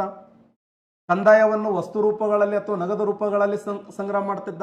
ಒಂದು ವೇಳೆ ಏನಾದರೂ ಟ್ಯಾಕ್ಸ್ ಕಟ್ಟದೇ ಇದ್ದರೆ ಭೂಮಿಯನ್ನ ಜಪ್ತ ಮಾಡುವಂತ ಪದ್ಧತಿ ಈತನ ಕಾಲದಲ್ಲಿತ್ತು. ಕ್ವಶನ್ ಆಗಿದೆ. ಇಲಿಯೊಂದು ಬೆಕ್ಕನ್ನು ಅಟ್ಟಿಸಿಕೊಂಡು ಹೋದ ವಿಚಿತ್ರವಾದ ಘಟನೆ. ಮಲವೊಂದು ಬೆಕ್ಕನ್ನು ಅಟ್ಟಿಸಿಕೊಂಡು ಹೋದ ಘಟನೆ ವಿಜಯನಗರ ಸಾಮ್ರಾಜ್ಯ ಆದ್ರ ಇಲ್ಲಿ ಒಂದು ಬೆಕ್ಕನ್ನು ಅಟ್ಟಿಸಿಕೊಂಡು ಹೋದ ಘಟನೆ, ಇಲ್ಲಿ ಒಂದು ಬೆಕ್ಕನ್ನು ಅಟ್ಟಿಸಿಕೊಂಡು ಹೋಗಿರುವಂತ ವಿಚಿತ್ರವಾಗಿರುವಂತ ಘಟನೆ ಯಾವ ಸಾಮ್ರಾಜ್ಯ ಅಂದ್ರೆ ಕೆಳದಿಯ ನಾಯಕ ಸಾಮ್ರಾಜ್ಯ. ಈ ಸಾಮ್ರಾಜ್ಯದಲ್ಲಿ ಒಬ್ಬ ಹೆಣ್ಣು ಮಗಳು ಬರ್ತಾಳೆ. ಅವಳ ಹೆಸರೇನಂದ್ರೆ ಚೆನ್ನಮ್ಮಾಜಿ. ಅವಳನ್ನ ಕೆಳದಿಯ ಪ್ರಸಿದ್ಧವಾಗಿರುವಂತ ಹೆಣ್ಣು ಮಗಳು ಚೆನ್ನಮ್ಮಾಜಿ. ಕೆಳದಿಯ ಚೆನ್ನಮ್ಮಾಜಿ ಕೂಡ ಒಬ್ಬ ಪ್ರಸಿದ್ಧ ಹೋರಾಟಗಾರ್ತಿಯಾಗಿದ್ದು ಯಾರ ವಿರುದ್ಧ ಹೋರಾಟವನ್ನು ಮಾಡಿದಳು ಅಂದ್ರೆ ಮೊಘಲರ ವಿರುದ್ಧ. ಮೊಘಲ ಸಾಮ್ರಾಟನಾಗಿರುವಂಥ ಔರಂಗಜೇಬನ ವಿರುದ್ಧ ಹೋರಾಟವನ್ನು ಮಾಡಿದಂಥ ಒಬ್ಬ ಹೆಣ್ಣು ಮಗಳು ಚೆನ್ನಮ್ಮಾಜಿ. ಈ ಚೆನ್ನಮ್ಮಾಜಿ ಒಂದು ಗ್ರಂಥವನ್ನು ಬರೀತಾಳೆ. ಇವಳು ಬರೆದಂಥ ಗ್ರಂಥ ಯಾವುದಂದ್ರ ಕೆಳದಿ ನೃಪ ವಿಜಯ ಅಂತ. ಕೆಳದಿ ನೃಪ ವಿಜಯ ಇದು ಕ್ವಶನ್ ಆಗಿದೆ ನೋಡಿ. ಕೆಳದಿ ನೃಪ ವಿಜಯ ಅನ್ನುವಂಥ ಗ್ರಂಥವನ್ನು ಬರೆದವರು ಯಾರಂದ್ರೆ ಚೆನ್ನಮ್ಮಾಜಿ. ಯಾರ ಸಹಾಯದಿಂದ ಅಂದ್ರ ಲಿಂಗಣ್ಣ ಅನ್ನುವಂಥ ಒಬ್ಬ ಕವಿಯ ಸಹಾಯದಿಂದ, ಲಿಂಗಣ್ಣ ಎಂಬ ಕವಿಯ ಸಹಾಯದಿಂದ ಚೆನ್ನಮ್ಮಾಜಿ ಕೆಳದಿ ನೃಪ ವಿಜಯ ಅನ್ನುವಂಥ ಒಂದು ಪ್ರಸಿದ್ಧವಾದಂಥ ಐತಿಹಾಸಿಕವಾಗಿರುವಂಥ ಕೃತಿಯನ್ನ ರಚನೆ ಮಾಡಿದರು. ಇನ್ನೊಂದ್ಸರಿ ಹೇಳ್ತೇನೆ ನೋಡಿ. ಕೆಳದಿಯ ನಾಯಕರು. ವಿಜಯನಗರ ಸಾಮ್ರಾಜ್ಯ ಅಧಪತನವಾದ ನಂತರ ಸಣ್ಣ ಪುಟ್ಟ ಮನೆತನಗಳು ತಲೆ ಎತ್ತವೆ. ಆ ಸಣ್ಣ ಪುಟ್ಟ ಮನೆತನಗಳಲ್ಲಿ ಒಂದು ಯಾವುದು ಬೆಂಗಳೂರಿನ ಯಲಹಂಕ ನಾಡಪ್ರಭುಗಳು, ಇನ್ನೊಂದು ಕೆಳದಿಯ ನಾಯಕರು. ಕೆಳದಿಯ ನಾಯಕರಂದ್ರೆ ಪ್ರೆಸೆಂಟ ಇವರು ಶಿವಮೊಗ್ಗ ಜಿಲ್ಲೆಯಲ್ಲಿ ತಮ್ಮ ಸಮೃದ್ಧವಾದಂಥ ಬದುಕನ್ನು ಕಟ್ಟಿಕೊಂಡು ಆಳ್ವಿಕೆಯನ್ನು ಮಾಡಿದವರು. ಕೇರಳ ಆಗಿರಬಹುದು, ಕರ್ನಾಟಕ, ಗೋವಾ ರಾಜ್ಯಗಳಲ್ಲಿ 3 ರಾಜ್ಯಗಳಲ್ಲಿ ಇವರು ಆಳ್ವಿಕೆಯನ್ನು ಮಾಡ್ತಾರೆ. ಈ ಮನೆತನ ಸ್ಥಾಪಕ ಅಂದ್ರೆ ಚೌಡಪ್ಪ ಮತ್ತು ಭದ್ರಪ್ಪ. ಪ್ರಸಿದ್ಧ ದೊರೆ ಅಂದ್ರೆ ಶಿವಪ್ಪ ನಾಯಕ. ಎದಕ್ಕೆ ಫೇಮಸ್ ಆಗಿದ್ದಂದ್ರೆ ಶಿಸ್ತು ಎಂಬ ಕಂದಾಯಕ್ಕೆ ಫೇಮಸ್ ಆಗಿದ್ದ. 5 ಥರದ ಭೂಮಿಯನ್ನು ವರ್ಗೀಕರಣ ಮಾಡಿ ಮಣ್ಣಿನ ಫಲವತ್ತತೆಗೆ ತಕ್ಕಂತೆ ಟ್ಯಾಕ್ಸನ್ನು ವಸೂಲಿ ಮಾಡ್ತಿದ್ದ. ಉತ್ಪಾದನೆಯ 1/3 ಟ್ಯಾಕ್ಸನ್ನು ವಸೂಲಿ ಮಾಡ್ತಿದ್ದ. ಈ ಮನೆತನದ ಪ್ರಸಿದ್ಧ ಹೆಣ್ಣು ಮಗಳಂದ್ರೆ ಚೆನ್ನಮ್ಮಾಜಿ. ಇವರು ಕೆಳದಿ ನೃಪ ವಿಜಯ ಅನ್ನುವಂಥ ಒಂದು ಗ್ರಂಥವನ್ನು ಬರೀತಾರೆ. ಇದಕ್ಕೆ ಬೆಂಬಲ ಕೊಟ್ಟವನು ಲಿಂಗಣ್ಣ ಅನ್ನುವಂಥ ಒಬ್ಬ ಕವಿ. ಚೆನ್ನಮ್ಮಳು ಯಾರ ವಿರುದ್ಧ ಹೋರಾಟವನ್ನು ಮಾಡಿದಳು ಅಂದ್ರೆ ಔರಂಗಜೇಬನ ವಿರುದ್ಧ ಹೋರಾಟವನ್ನು ಮಾಡ್ತಾಳೆ. ಅಷ್ಟೇ ಅಲ್ಲ, ಛತ್ರಪತಿ ಶಿವಾಜಿ ಮಹಾರಾಜನಿಗೆ ಬೆಂಬಲವನ್ನು ಕೊಟ್ಟಂತ ಕನ್ನಡದ ಒಬ್ಬ ಧೀರ ಹೆಣ್ಣು ಮಗಳು ಯಾರಂದ್ರ ಚೆನ್ನಮ್ಮಾಜಿ. ಇನ್ನೊಂದು ಸಣ್ಣ ಮನೆತನ ಬರ್ತ ಸ್ನೇಹಿತರದ ಯಾವುದಂದ್ರ ಚಿತ್ರದುರ್ಗದ ಪಾಳೆಗಾರರು. ಹೌದು, ಈ ಚಿತ್ರದುರ್ಗದ ಪಾಳೆಗಾರರ ಮನೆತನದ ಸಂಸ್ಥಾಪಕ ಯಾರು ಅಂತಂದ್ರೆ ಇವರು ಯಾರ ಕಾಲದಲ್ಲಿ ಇದೊಂದು ಬೇಡ ಸಮುದಾಯಕ್ಕೆ ಸೇರಿರ್ತಕ್ಕಂಥ ಒಂದು ಮನೆತನ. ಇದೊಂದು ಬೇಡ ಸಮುದಾಯಕ್ಕೆ ಸೇರಿರ್ತಕ್ಕಂಥ ಮನೆತನವಾಗಿದ್ದು ಈ ಮನೆತನದ ಸ್ಥಾಪಕ ಯಾರು ಅಂತಂದ್ರೆ ತಿಮ್ಮಣ್ಣ ನಾಯಕ ಅಂತ. ತಿಮ್ಮಣ್ಣ ನಾಯಕ ಅನ್ನುವಂಥ ವ್ಯಕ್ತಿ ಚಿತ್ರದುರ್ಗದ ಪಾಳೆಗಾರ ಮನೆತನದ ಸಂಸ್ಥಾಪಕನಾಗಿದ್ದು, ಚಿತ್ರದುರ್ಗದ ನಾಯಕರು ಮೂಲತಃ ಎಲ್ಲಿಯವರು ಅಂತಂದ್ರೆ ಇವರು ಆಂಧ್ರ ಪ್ರದೇಶದವರು. ಆಂಧ್ರ ಪ್ರದೇಶದ ಯಾವ ಸ್ಥಳ ಅಂತಂದ್ರೆ ತಿರುಪತಿ. ಆಂಧ್ರ ಪ್ರದೇಶದ ತಿರುಪತಿಯ ಸಮೀಪದಲ್ಲಿ ಮಧುಕೇರಿ ಅನ್ನುವಂಥ ಒಂದು ಊರಿನವರು. ಮೇದಕೇರಿ ಅಂತ ಕರೀತಾರ, ಮೇದಕೇರಿ. ಆ ಮೇದಕೇರಿ ಅನ್ನುವಂಥ ಊರಿನವರು ಇವರು ಚಿತ್ರದುರ್ಗ ಬಂದು ನೆಲೆಸ್ತಾರೆ. ವಿಜಯನಗರ ಸಾಮ್ರಾಜ್ಯ ಕಾಲದಲ್ಲಿ ಪಾಳೆಗಾರರಾಗಿ ತಮ್ಮ ರಾಜಕೀಯ ಜೀವನ ಆರಂಭ ಮಾಡ್ತಾರೆ. ಇವರು ಬೇಡ ಸಮುದಾಯಕ್ಕೆ ಸೇರಿರ್ತಕ್ಕಂಥ ಒಂದು ಮನೆತನವಾಗಿದ್ದು ಈ ಮನೆತನದ ಅತ್ಯಂತ ಪ್ರಸಿದ್ಧ ದೊರೆ ಯಾರಂತಂದ್ರೆ 5ನೇ ವೀರಮದಕರಿ ನಾಯಕ. ಈ 5ನೇ ವೀರಮದಕರಿ ನಾಯಕ ಸುಮಾರು 1754ರಿಂದ 1779 ಆಳ್ವಿಕೆಯನ್ನು ಮಾಡ್ತಾರೆ.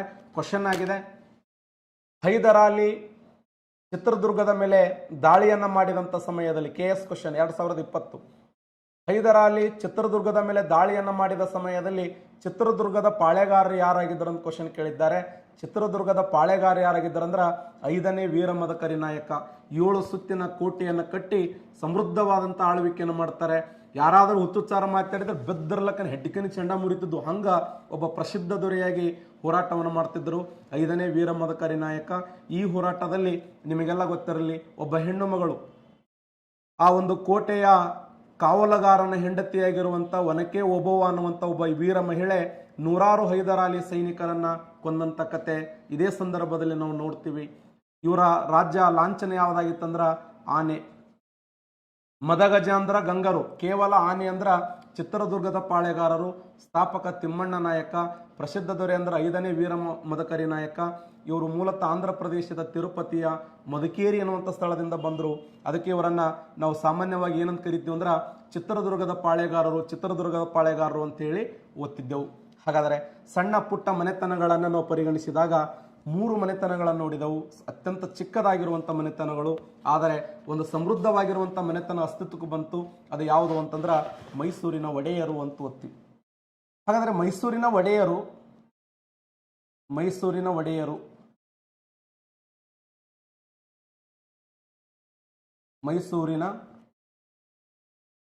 ಒಡೆಯರು ಏನ್ ಸರ್ ಇದು ಮೈಸೂರಿನ ಒಡೆಯರು ಅಂತಂದ್ರೆ ಇವರು ಮೂಲತಃ ಗುಜರಾತ್ ರಾಜ್ಯದ ದ್ವಾರಕೆಗೆ ಸಂಬಂಧಪಟ್ಟವರು ಅಂತ ಹೇಳ್ತಾರೆ. ಮೈಸೂರಿನ ಒಡೆಯರು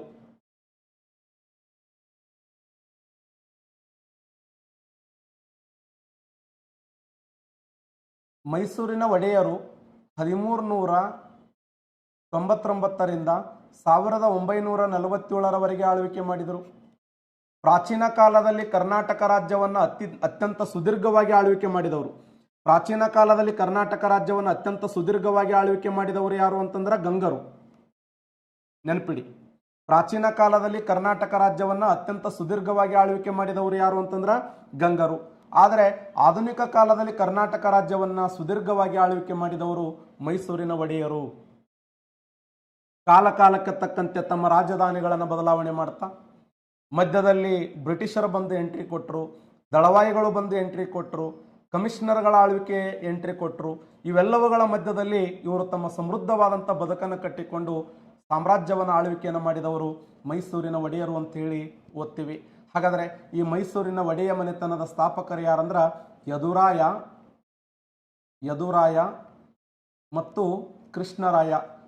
ಯದುರಾಯ ಮತ್ತು ಕೃಷ್ಣರಾಯ ಅನ್ನುವಂಥ ವ್ಯಕ್ತಿಗಳು. ಯದುರಾಯ ಮತ್ತು ಕೃಷ್ಣರಾಯರು ಈ ಒಂದು ಮನೆತನದ ಸ್ಥಾಪಕರಾದರ. ಇವರ ರಾಜ್ಯ ಲಾಂಛನ ಯಾವುದಂದ್ರ ಗಂಡ ಬೇರುಂಡ. ಇವರ ಲಾಂಛನ ಗಂಡ ಬೇರುಂಡ. ಆಮೇಲೆ ಈ ಮನೆತನದ ಪ್ರಸಿದ್ಧ ದೊರೆಗಳು ಯಾರು ಅಂತಂದ್ರ ಇಬ್ರು ಫೇಮಸ್ ದೊರೆಗಳದಾರೆ. ಒಬ್ರು ಚಿಕ್ಕ ದೇವರಾಜ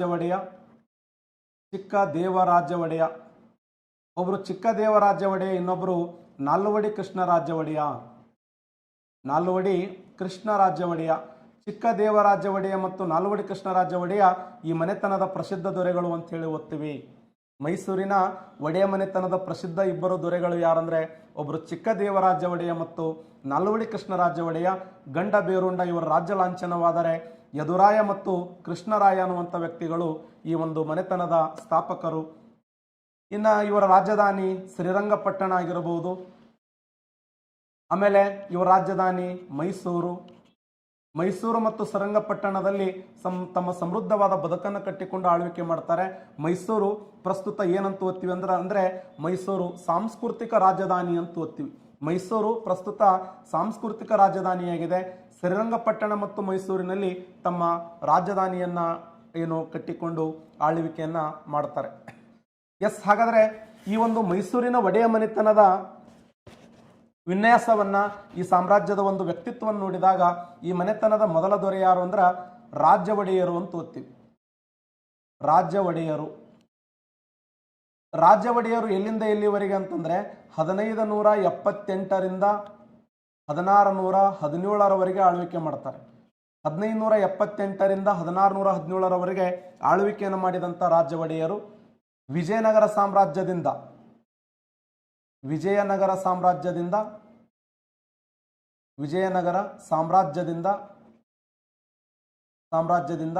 ಮೈಸೂರು ಸಾಮ್ರಾಜ್ಯವನ್ನು ಬೇರ್ಪಡಿಸಿ ಸ್ವತಂತ್ರ ಆಳ್ವಿಕೆಯನ್ನು ಮಾಡಿದವರು ಯಾರಂದ್ರೆ ರಾಜ್ಯ ಒಡೆಯರು. ಹೌದು, ವಿಜಯನಗರ ಸಾಮ್ರಾಜ್ಯದಿಂದ ಮೈಸೂರು ಸಾಮ್ರಾಜ್ಯವನ್ನು ಸಪರೇಟ್ ಮಾಡಿ ಈ ಸಾಮ್ರಾಜ್ಯವನ್ನು ಕಟ್ಟಿ ಆಳ್ವಿಕೆಯನ್ನು ಮಾಡಿದವರು ಯಾರು ಅಂತಂದ್ರೆ ರಾಜ್ಯ ಒಡೆಯರು ಅಂತ ಹೇಳಿ ಓದ್ತೀವಿ. ವಿಜಯನಗರ ಸಾಮ್ರಾಜ್ಯದಿಂದ ಮೈಸೂರನ್ನ ಸಪರೇಟ್ ಆಗಿ ಮಾಡಿಕೊಂಡು ಆಳ್ವಿಕೆ ಮಾಡ್ತಾರ 1578ರಲ್ಲಿ. ಆಮೇಲೆ ವಿಶೇಷ ಏನಂತ ಕೇಳಿದ್ದಾನೆ, ಇವರ ಕಾಲದಲ್ಲಿ 1610ರಲ್ಲಿ ಮೊಟ್ಟ ಮೊದಲ ಬಾರಿಗೆ ದಸರಾ ಉತ್ಸವ ಪ್ರಾರಂಭವಾಯಿತು. ಕ್ವಶನ್ ಆಗಿದೆ. ಇವತ್ತು ದಸರಾ ಉತ್ಸವ ಅಂತ ಏನು ಓದ್ತೀವಲ್ಲ, 1610ರಲ್ಲಿ ಮೊಟ್ಟ ಮೊದಲ ಬಾರಿಗೆ ದಸರಾ ಉತ್ಸವನ ಆರಂಭ ಮಾಡಿದವರು ರಾಜ್ಯ ಒಡೆಯರು. ರಾಜ್ಯ ಒಡೆಯರ ಕಾಲದಲ್ಲಿ 1610ರಲ್ಲಿ ದಸರಾ ಉತ್ಸವ. ಹಾಗಾದ್ರೆ ಈ ದಸರಾ ಉತ್ಸವನ ಆರಂಭ ಮಾಡಿದವರು ರಾಜ್ಯ ಒಡೆಯರು. ಇದನ್ನು ಸ್ಟಾಪ್ ಮಾಡಿದವರು ಯಾರಂದ್ರೆ ಟಿಪ್ಪು ಸುಲ್ತಾನ್. ಕ್ವಶನ್ ಕೇಳಿದ್ದಾರೆ. ಇದನ್ನು ಸ್ಟಾಪ್ ಮಾಡಿದವರು, ಇದನ್ನು ನಿಲ್ಲಿಸಿದವರು ಟಿಪ್ಪು ಸುಲ್ತಾನ್. ಮತ್ತೆ ಇದನ್ನು ಮರು ಆರಂಭ ಮಾಡಿದವರು ಯಾರು ಅಂತಂದ್ರ ಇದನ್ನು ಮರಳಿ ಆರಂಭ ಮಾಡಿದವರು ಕೆ ಶೇಷಾದ್ರಿ ಅಯ್ಯರ್ ಅನ್ನುವಂಥ ವ್ಯಕ್ತಿ ಇದನ್ನ ಮರಳಿ ಆರಂಭ ಮಾಡಿರ್ತಕ್ಕಂಥ ಕೀರ್ತಿ ಸಲ್ಲುತ್ತದೆ. ನಮ್ಮ ಕನ್ನಡ ನಾಡಿನ ಹೆಮ್ಮೆಯ ಸಂಕೇತ, ನಮ್ಮ ನಾಡ ಹಬ್ಬ ಅಂತ ಹೇಳಿ ನಾವೇನು ದಸರಾ ಉತ್ಸವನ ಕರಿತೀವಲ್ಲ, ಇದನ್ನು ಆರಂಭ ಮಾಡಿದ ಕೀರ್ತಿ ರಾಜ್ಯ ಒಡೆಯರಿಗೆ ಸಲ್ತದ. ಇನ್ನು ರಾಜ್ಯ ಒಡೆಯರ ಕಾಲದಲ್ಲಿ ಪ್ರಮುಖವಾಗಿ ಹಲವು ದೇವಸ್ಥಾನಗಳನ್ನು ಕಟ್ಟಿಸ್ತಾರೆ. ಇವತ್ತು ಮೈಸೂರಿನ ಚಾಮುಂಡಿ ದೇವಸ್ಥಾನ, ಮೈಸೂರಿನ ಚಾಮುಂಡಿ ದೇವಸ್ಥಾನ, ಮೈಸೂರಿನಲ್ಲಿರುವಂಥ ಚಾಮುಂಡಿ ದೇವಾಲಯವನ್ನು ಕಟ್ಟಿಸಿದವರು ರಾಜ ಒಡೆಯರ ಕಾಲದಲ್ಲಿ. ಮೈಸೂರಿನಲ್ಲಿ ಚಾಮುಂಡಿ ದೇವಸ್ಥಾನ, ಮೈಸೂರಿನ ಬೆಟ್ಟದಲ್ಲಿ ಚಾಮುಂಡಿ ದೇವಸ್ಥಾನವನ್ನು ಕಟ್ಟಿಸಿದವರು ರಾಜ ಒಡೆಯರು. ಇನ್ನ ನಂಜನಗೂಡಿನಲ್ಲಿ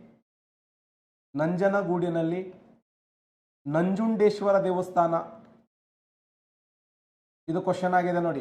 ಕರ್ನಾಟಕ ರಾಜ್ಯದ ಅತ್ಯಂತ ದೊಡ್ಡದಾಗಿರುವಂಥ ದೇವಸ್ಥಾನ, ಕರ್ನಾಟಕ ರಾಜ್ಯದ ಅತ್ಯಂತ ದೊಡ್ಡದಾಗಿರುವಂಥ ದೇವಸ್ಥಾನ ಅಂದ್ರೆ ಅದು ನಂಜುಂಡೇಶ್ವರ ದೇವಸ್ಥಾನ. ನಂಜುಂಡೇಶ್ವರ ದೇವಸ್ಥಾನವನ್ನು ನಿರ್ಮಾಣ ಮಾಡಿದವರು ರಾಜ ಒಡೆಯರು. ನಂಜನಗೂಡಿನಲ್ಲಿ ನಂಜುಂಡೇಶ್ವರ ದೇವಸ್ಥಾನ, ಮೈಸೂರಿನ ಚಾಮುಂಡಿ ದೇವಸ್ಥಾನ, ಆಮೇಲೆ ಶ್ರೀರಂಗಪಟ್ಟಣದಲ್ಲಿ ಶ್ರೀರಂಗನಾಥ ದೇವಸ್ಥಾನ, ಶ್ರೀರಂಗಪಟ್ಟಣದಲ್ಲಿ ಶ್ರೀರಂಗನಾಥ ದೇವಸ್ಥಾನವನ್ನು ಕಟ್ಟಿಸಿದವರು ರಾಜ ಒಡೆಯರು. ಶ್ರೀರಂಗಪಟ್ಟಣದಲ್ಲಿ ಶ್ರೀರಂಗನಾಥ ದೇವಸ್ಥಾನ, ನಂಜನಗೂಡಿನ ನಂಜುಂಡೇಶ್ವರ ದೇವಸ್ಥಾನ, ಮೈಸೂರಿನ ಚಾಮುಂಡಿ ದೇವಸ್ಥಾನವನ್ನು ಕಟ್ಟಿಸಿದವರು ಇವರು. ಇನ್ನೊಂದು ವಿಶೇಷ ಏನಂತಂದ್ರೆ ಮೇಲುಕೋಟೆಯಲ್ಲಿ ಚೆಲುವ ನಾರಾಯಣ ಸ್ವಾಮಿ ಮೇಲುಕೋಟೆಯ ಚೆಲುವನಾರಾಯಣ ಸ್ವಾಮಿ ದೇವಸ್ಥಾನದಲ್ಲಿ ಒಂದು ಚೆಲುವನಾರಾಯಣ ಸ್ವಾಮಿ ದೇವಸ್ಥಾನವನ್ನು ನಿರ್ಮಾಣ ಮಾಡಿದವರು ವಿಷ್ಣುವರ್ಧನ. ಮೇಲುಕೋಟೆಯ ಚೆಲುವನಾರಾಯಣ ಸ್ವಾಮಿ ದೇವಸ್ಥಾನ ನಿರ್ಮಾಣ ಮಾಡಿದವರು ವಿಷ್ಣುವರ್ಧನ. ಅದರ ಜೀರ್ಣೋದ್ಧಾರವನ್ನು ಮಾಡಿದವರು ಯಾರಂದ್ರ ರಾಜ ಒಡೆಯರು. ಅದರ ಜೀರ್ಣೋದ್ಧಾರವನ್ನು ಮಾಡಿದ ಕೀರ್ತಿ ಯಾರಿಗೆ ಸಲ್ಲುತ್ತದೆ ಅಂದ್ರ ರಾಜ ಒಡೆಯರಿಗೆ ಸಲ್ಲುತ್ತದೆ. ಬಹುಶಃ ವಿಷ್ಣುವರ್ಧನ್ ನಿಮಗೆಲ್ಲ ಗೊತ್ತದ, ಹೊಯ್ಸಳ ಸಾಮ್ರಾಜ್ಯದ ಅತ್ಯಂತ ಪ್ರಸಿದ್ಧ ದೊರೆ. ಆತನನ್ನ ತಲಕಾಡುಗೊಂಡ ಅಂತ ಕರೀತಿದ್ರು, ನಳಂಬವಾಡಿಗೊಂಡ ಅಂತ ಕರೀತಿದ್ರು. ಅವನ ಮೂಲ ಹೆಸರು ಬಿಟ್ಟಿದೇವ. ಆತ ತನ್ನ ಗುರುಗಳಾಗಿರುವಂತ ರಾಮಾನುಜಾಚಾರ್ಯರ ಸಲುವಾಗಿ ಮೇಲುಕೋಟೆಯಲ್ಲಿ ಚೆಲುವ ನಾರಾಯಣ ಸ್ವಾಮಿ ದೇವಸ್ಥಾನವನ್ನು ಕಟ್ಟಿಸ್ತಾರೆ. ಆ ಮೇಲುಕೋಟೆಯ ಚೆಲುವನಾರಾಯಣ ಸ್ವಾಮಿ ದೇವಸ್ಥಾನದ ಜೀರ್ಣೋದ್ಧಾರ ಮಾಡಿದವರು ಯಾರಂದ್ರ ರಾಜ ಒಡೆಯರು. ರಾಜ ಒಡೆಯರ ಕಾಲದಲ್ಲಿ ಮೇಲುಕೋಟೆಯ ಚೆಲುವನಾರಾಯಣ ಸ್ವಾಮಿ ದೇವಸ್ಥಾನದ ಜೀರ್ಣೋದ್ಧಾರ ಮಾಡ್ತಾರೆ. ಬಹಳ ಅತ್ಯಂತ ಸುಂದರವಾಗಿರುವಂತ ಟೆಂಪಲ್. ಎಷ್ಟು ಅದ್ಭುತವಾಗಿರುವಂಥ ಟೆಂಪಲ್ ಅಂತಂದ್ರೆ ಆ ದೇವಸ್ಥಾನದ ಮುಂಭಾಗದಲ್ಲಿ ನೃತ್ಯನೆ ಮಾಡೋ ಸಲುವಾಗಿ ಒಂದು ವೇದಿಕೆಯನ್ನು ನಿರ್ಮಾಣ ಮಾಡಿದ್ದಾರೆ. ಎಷ್ಟು ಚೆನ್ನಾಗಿ ನೃತ್ಯ ಮಾಡ್ತಿದ್ರು ಅಂತಂದ್ರೆ ವಿಷ್ಣುವರ್ಧನ ಹೆಂಡತಿಯಾಗಿರುವಂಥ ಶಾಂತಲೆ ಭರತನಾಟ್ಯ ಮಾಡ್ತಿದ್ರೆ ಆ ನಾಟ್ಯವನ್ನು ನೋಡೋ ಸಲುವಾಗಿ ಲಕ್ಷಾಂತರ ಅಥವಾ ಸಾವಿರಾರು ನವಿಲುಗಳು ಬಂದು ಕುಂತು ನೋಡ್ತಿದ್ವು ಅಂತ. ಆ ನವಿಲುಗಳು ಅವು ಸಣ್ಣ ಸಣ್ಣ ಮರಿಗಳಂತಿದ್ವು ಅಂತ. ಮಮ್ಮಿ ಇನ್ನೂ ನೀ ಪ್ರಾಕ್ಟೀಸ್ ಮಾಡ್ಬೇಕಂತ. ಅಷ್ಟು ಸುಂದರವಾಗಿರುವಂಥ ನವಿಲು ನಾಚಿಸುವಂಥ ಅದ್ಭುತವಾದಂಥ ದೃಶ್ಯವನ್ನು ನಿರ್ಮಾಣ ಮಾಡಿದವರು ಯಾರು ಅಂತಂದ್ರೆ ಅದು ಶಾಂತಲೆ. ಆ ಶಾಂತಲೆ ಯಾರ ಹೆಂಡತಿ ಅಂತಂದ್ರೆ ಈ ವಿಷ್ಣುವರ್ಧನ ಹೆಂಡತಿ ಅಂತ ಕರಿತೀವಿ. ಹಾಗಾದ್ರೆ ರಾಜ ಒಡೆಯರ ಕಾಲದಲ್ಲಿ ಆಗಿರುವಂಥ ಒಂದು ಸಣ್ಣ ಮಿಸ್ಟೇಕ್ ಏನು? ರಾಜ ಒಡೆಯರ ಕಾಲದಾಗಿರುವಂಥ ಸಣ್ಣ ಮಿಸ್ಟೇಕ್ ಏನು ಅಂತಂದ್ರೆ ರಾಜ ಒಡೆಯರ ಹೆಂಡತಿ ಶ್ರೀರಂಗಪಟ್ಟಣದ ಇವ್ರ ರಾಜಧಾನಿ ಶ್ರೀರಂಗಪಟ್ಟಣದ ಒಬ್ಬ ರಾಜ್ಯಪಾಲ ಇದ್ದ, ಶ್ರೀರಂಗರಾಯ ಅಂತ. ಈ ಶ್ರೀರಂಗಪಟ್ಟಣದ ರಾಜ್ಯಪಾಲನಾಗಿರುವಂಥ ಶ್ರೀರಂಗರಾಯನ ಹೆಂಡತಿ ಆಲವೇಲಮ್ಮ. ಆ ಆಲವೇಲಮ್ಮ ಅನ್ನುವಂಥ ಒಬ್ಬ ಹೆಣ್ಣು ಮಗಳು, ಅವಳು ಒಂದು ಏನು ಆಭರಣಕ್ಕೆ ಬಹಳ ಫೇಮಸ್, ಬಹಳ ಅದ್ಭುತವಾಗಿರುವಂಥ ಆಭರಣ ಹಾಕೊಂಡು ಅವಳು ಬರುವಂಥದ್ದು. ಅದನ್ನು ನೋಡಿ ಆ ಹೆಣ್ಣು ಮಗಳು ಏನಂತಾಳೆ ಅಂದ್ರೆ, ಇಲ್ಲ ಮೂಗಿನಲ್ಲಿರುವಂಥ ನತ್ತು, ಆ ಕಿವಿಯಲ್ಲಿ ಏನು ಓಲೆ, ಏನು ಕೊರಳಲ್ಲಿರುವಂಥ ಓಲೆಗಳು, ಕೊರಳಲ್ಲಿರುವಂಥ ಸರ ಮತ್ತೆ ಕಿವಿಯಲ್ಲಿರುವಂಥ ಓಲೆಗಳು ನನಗೆ ಬೇಕು ಅಂತ ಹಠ ಮಾಡ್ತಾಳೆ. ಅವಾಗ ರಾಜ ಒಡೆಯರಂತಾರ, ಬೇಡ, ಇನ್ನೊಬ್ಬರು ಬಂಗಾರ ಮುತ್ತು ರತ್ನಗಳು ತೋಳು ಸರಿಯಲ್ಲ ಅಂತಂದಾಗೂ ಕೇಳಂಗಿಲ್ಲ ಹೆಣ್ಣುಮಗಳು. ಇಲ್ಲ ನನಗೆ ಬೇಕು ಅಂತ ಹಠ ಮಾಡ್ತಾಳೆ. ಆ ಹಠ ಮಾಡುವಂಥ ಸಂದರ್ಭದಲ್ಲಿ ರಾಜ ಒಡೆಯರು ಏನು ಮಾಡ್ತಾರೆ ಅಂದ್ರೆ, ತಮ್ಮ ಆಸ್ಥಾನದಲ್ಲಿ ಭಟ್ರಿದ್ದು, ರಾಜ್ಯ ಭಟ್ರು ಅಂತ. ಆ ರಾಜ ಭಟ್ರು ಕೇಳಿದಾಗ ಕಳಿಸ್ತಾರೆ. ರಾಜ ಭಟ್ರು ಸುಮ್ಮ ಹೋಗಿ ಕೇಳಬೇಕಿಲ್ಲ, ಹೆಣ್ಮಗಳ ಚಿತ್ರಹಿಂಸೆ ಕೊಡ್ತಾರೆ. ಚಿತ್ರಹಿಂಸೆ ಕೊಟ್ಟು ಮೂಗನ್ನ ಕತ್ತರಿಸ್ತಾರೆ, ಕಿವಿಯನ್ನು ಕತ್ತರಿಸ್ತಾರೆ. ಆ ಹೆಣ್ಣು ಮಗಳಿಗೆ ಚಿತ್ರಹಿಂಸೆ ಕೊಟ್ಟು ಅವಳ ಆಭರಣಗಳನ್ನು ತೆಗೆದುಕೊಂಡು ಬರುವಂಥ ಸಮಯದಲ್ಲಿ ಒಂದು ಮಾತು ಹೇಳ್ತಾಳೆ ಆ ಹೆಣ್ಣು ಮಗಳು. ಏನು ಅಂದರೆ, ಇಂಥ ಮುತ್ತೈದೆ ಸಾಮ್ರಾಜ್ಯದಲ್ಲಿ ನನ್ನ ಬಂಗಾರದ ಆಭರಣಗಳನ್ನು ನೀವು ಕಸ್ಕೊಂಡ್ರಿ, ನನಗೆ ಚಿತ್ರಹಿಂಸೆಯನ್ನು ಕೊಟ್ರಿ, ನನಗೆ ಅವಮಾನವನ್ನು ಮಾಡಿದ್ರಿ. ಅದಕ್ಕೆ ನಾನು ನಿಜವಾದ ಒಂದು ಮುತ್ತೈದೆ ಹೆಣ್ಣು ಮಗಳಾಗಿದ್ದರೆ ನನ್ನ ಶಾಪ ನಿಮ್ಗೆ ತಟ್ಟಬೇಕು ಅಂತ. ನನ್ನ ಶಾಪ ನಿಮ್ಗೆ ತಟ್ಟಲಿ. ಏನು ಶಾಪ ತಟ್ಟಲಿ ಅಂದ್ರೆ, ತಲಕಾಡು ಮರಳಾಗಲಿ. ನೋಡಿ, ಅದ್ಭುತವಾದಂಥ ಶಾಪ ಇದು. ತಲಕಾಡು ಮರಳಾಗಲಿ, ಮಾಲಂಗಿ ಮುಡುವಾಗಲಿ. ತಲಕಾಡು ಮರಳಾಗಲಿ ಮಾಲಂಗಿ ಮಡುವಾಗಲಿ ಮೈಸೂರಿನ ಒಡೆಯರಿಗೆ ಗಂಡು ಸಂತಾನ ಇಲ್ಲಾರ್ದಂಗಾಗಲಿ ಅಂತ ಶಾಪ ಹಾಕಿದ್ರೆ 25 ದೊರೆಗಳಿಗೆ ಏನು ಬೇಕಾ ಜಿಗದಾಡಿದ್ರು ಮಕ್ಕಳೇ ಆಗಲಿಲ್ಲ ಅಂತ ಒಂದು ಶಾಪ ಇವತ್ತಿಗೂ ತಲಕಾಡು ಮರಳಿದೆ. ಕರ್ನಾಟಕ ರಾಜ್ಯದಲ್ಲಿ ತಲಕಾಡು ಮರಳಾಗಲಿ ಮಾಲಂಗಿ ಮಡುವಾಗಲಿ, ಮಾಲಂಗಿ ಮಡು ಅಂತಂದ್ರೆ ಮಗಧೀರ ಫಿಲ್ಮದಲ್ಲಿ ನೀವು ಉಸುಗಿದೆ ನೋಡ್ರಿ, ಒಳಗಡೆ ಹೋಗ್ಬಿಟ್ರೆ ಒಳಗಡೆ ಹೋದಂಗೆ ಅದು. ತಲಕಾಡು ಮರಳಾಗಲಿ ಮಾಲಂಗಿ ಮಡುವಾಗಲಿ ಮೈಸೂರಿನ ಒಡೆಯರಿಗೆ ಗಂಡು ಸಂತಾನ ಇಲ್ಲಾರ್ದಂಗಾಗಲಿ ಅಂತೇಳಿ ಶಾಪ ಹಾಕ್ತಾರೆ. ಅದು ರಾಜ್ಯ ಒಡೆಯರ ಕಾಲದಲ್ಲಿ ಅಷ್ಟರ ಮಟ್ಟಿಗೆ ಒಂದು ವಿಶಿಷ್ಟವಾಗಿರುವಂಥ ಶಾಪ ತಟ್ಟಿದ್ದು ರಾಜ್ಯ ಒಡೆಯರ ಕಾಲದಲ್ಲಿ ಅಂತೇಳಿ ಓದ್ತೀವಿ. ಅದಕ್ಕೆ ಹೆಣ್ಣು ಮಕ್ಕಳ ಶಾಪ ಅತ್ಯಂತ ಡೇಂಜರ್. ಕರೆಕ್ಟಾ? ಹಾಗಾದ್ರೆ ಈ ರಾಜ್ಯ ಒಡೆಯರ ನಂತರ ಅಧಿಕಾರಕ್ಕೆ ಬಂದಂಥ ದೊರೆ ಯಾರು ಅಂತಂದ್ರೆ 6ನೇ ಚಾಮರಾಜ ಒಡೆಯ.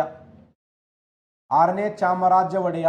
ಈ 6ನೇ ಚಾಮರಾಜ ಒಡೆಯನ ವಿಶೇಷ ಏನು ಅಂತಂದ್ರೆ ಈತ 1617ರಿಂದ 1637ರವರೆಗೆ ಆಳ್ವಿಕೆ ಮಾಡ್ತಾನೆ. ಈತನ ಕಾಲದಲ್ಲಿ ಮೊದಲು ಬಾರಿಗೆ ದಳವಾಯಿಗಳ ಆಳ್ವಿಕೆ. ದಳವಾಯಿ ಅಂತಂದ್ರೆ ಸಾಮಾನ್ಯವಾಗಿ ದಿವಾನ ಅಂತೇಳಿ ಗುರುತಿಸ್ತೀವಿ. ಮೈಸೂರಿನ ಪ್ರಥಮ ದಿವಾನವಾಗಿ ಅಥವಾ ದಳವಾಯಿಯಾಗಿ ಆಯ್ಕೆಯಾದವರು ಯಾರು ಅಂದ್ರೆ ಬೆಟ್ಟದರಸು ಅಂತ ಓದ್ತೀವಿ. ಬೆಟ್ಟದರಸು ಮೈಸೂರಿನ ಪ್ರಥಮ ದಳವಾಯಿಗೆ ಅಧಿಕಾರಕ್ಕೆ ಬಂದವರು ಯಾರಂದ್ರ ಬೆಟ್ಟದರಸು. ಹಾಗಾದ್ರೆ ದಳವಾಯಿಗಳ ಆಳ್ವಿಕೆಯಲ್ಲಿ ಪ್ರಥಮ ದಳವಾಯಿ ಯಾರಂದ್ರ ಬೆಟ್ಟದರಸು ಅಂತ ಓದ್ತೀವಿ. ಹಾಗಾದ್ರೆ ವಿಶೇಷ ಏನು ಅಂತಂದ್ರೆ ಈ ಬೆಟ್ಟದರಸು ನೇಮಕ ಮಾಡಿದಂತ 6ನೇ ಚಾಮರಾಜ ಒಡೆಯನಿಗೆ ಕಣ್ಣು ಕಿತ್ತಬೇಕು ಅಂತ ವಿಚಾರ ಮಾಡಿರ್ತಾನೆ. ಈ ವಿಚಾರ ಗೊತ್ತಾಗಿ 6ನೇ ಚಾಮರಾಜ ಒಡೆಯ ಏನ್ ಮಾಡ್ತಾನಂದ್ರ ಬೆಟ್ಟದರಸನ ಕಣ್ಣುಗಳನ್ನ ಕೀಳಿ ಆತನನ್ನು ಏನ್ ಮಾಡಿದ ಅಂತಂದ್ರೆ ಒಯ್ದು ಜೈಲಿಗೆ ಹಾಕ್ತಾನೆ. ಒಂದು ಈ ಬೆಟ್ಟದರಸನ ಬದಲಾಗಿ ಇನ್ನೊಬ್ಬ ಅಧಿಕಾರಕ್ಕೆ ಬರ್ತಾನೆ. ಆ ವ್ಯಕ್ತಿ ಯಾರು ಅಂತಂದ್ರ ವಿಕ್ರಮರಾಯ ಅಂತ. ವಿಕ್ರಮರಾಯ.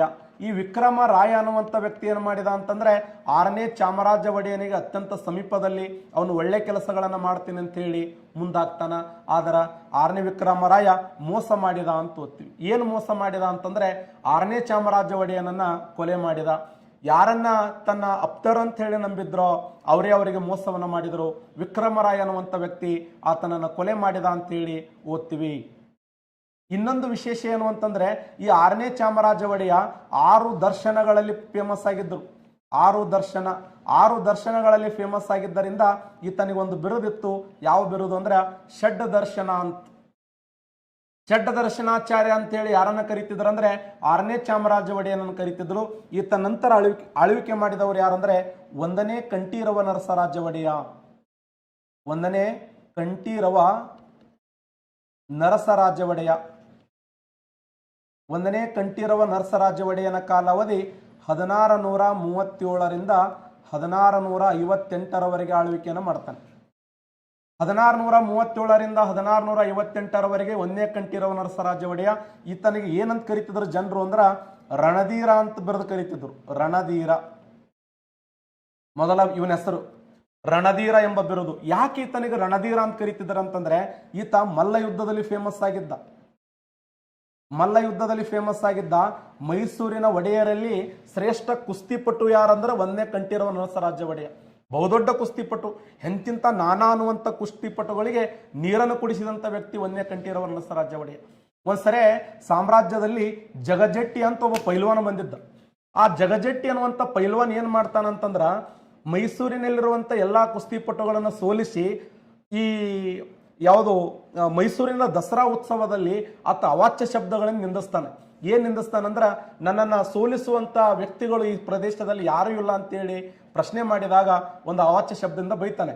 ಅವಾಗ ಈ 1ನೇ ಕಂಠೀರವ ನರಸರಾಜ ಒಡೆಯ ಸಿಂಹಾಸನ ಮೇಲೆ ಕುಳಿತುಕೊಂಡಂತ ವ್ಯಕ್ತಿ ಕಿರೀಟವನ್ನು ಕೆಳಗಿಟ್ಟು ತನ್ನ ಕೈಗೆ ಕಟ್ಟಿರ್ತಕ್ಕಂಥ ಆ ಏನೋ ಪೂಜಾ ಸಾಮಗ್ರಿಗಳನ್ನ ಬಿಚ್ಚಿಟ್ಟು ಹೋಗಿ ಆ ಜಗಜೆಟ್ಟಿ ಅನ್ನುವಂಥ ವ್ಯಕ್ತಿ ಹೊಡೆದ್ರ ಬಾಯ ರಕ್ತ ಬರಬೇಕು ಹಂಗೆ ಹೊಡೆದಿದ್ದ ಇತ್ತ.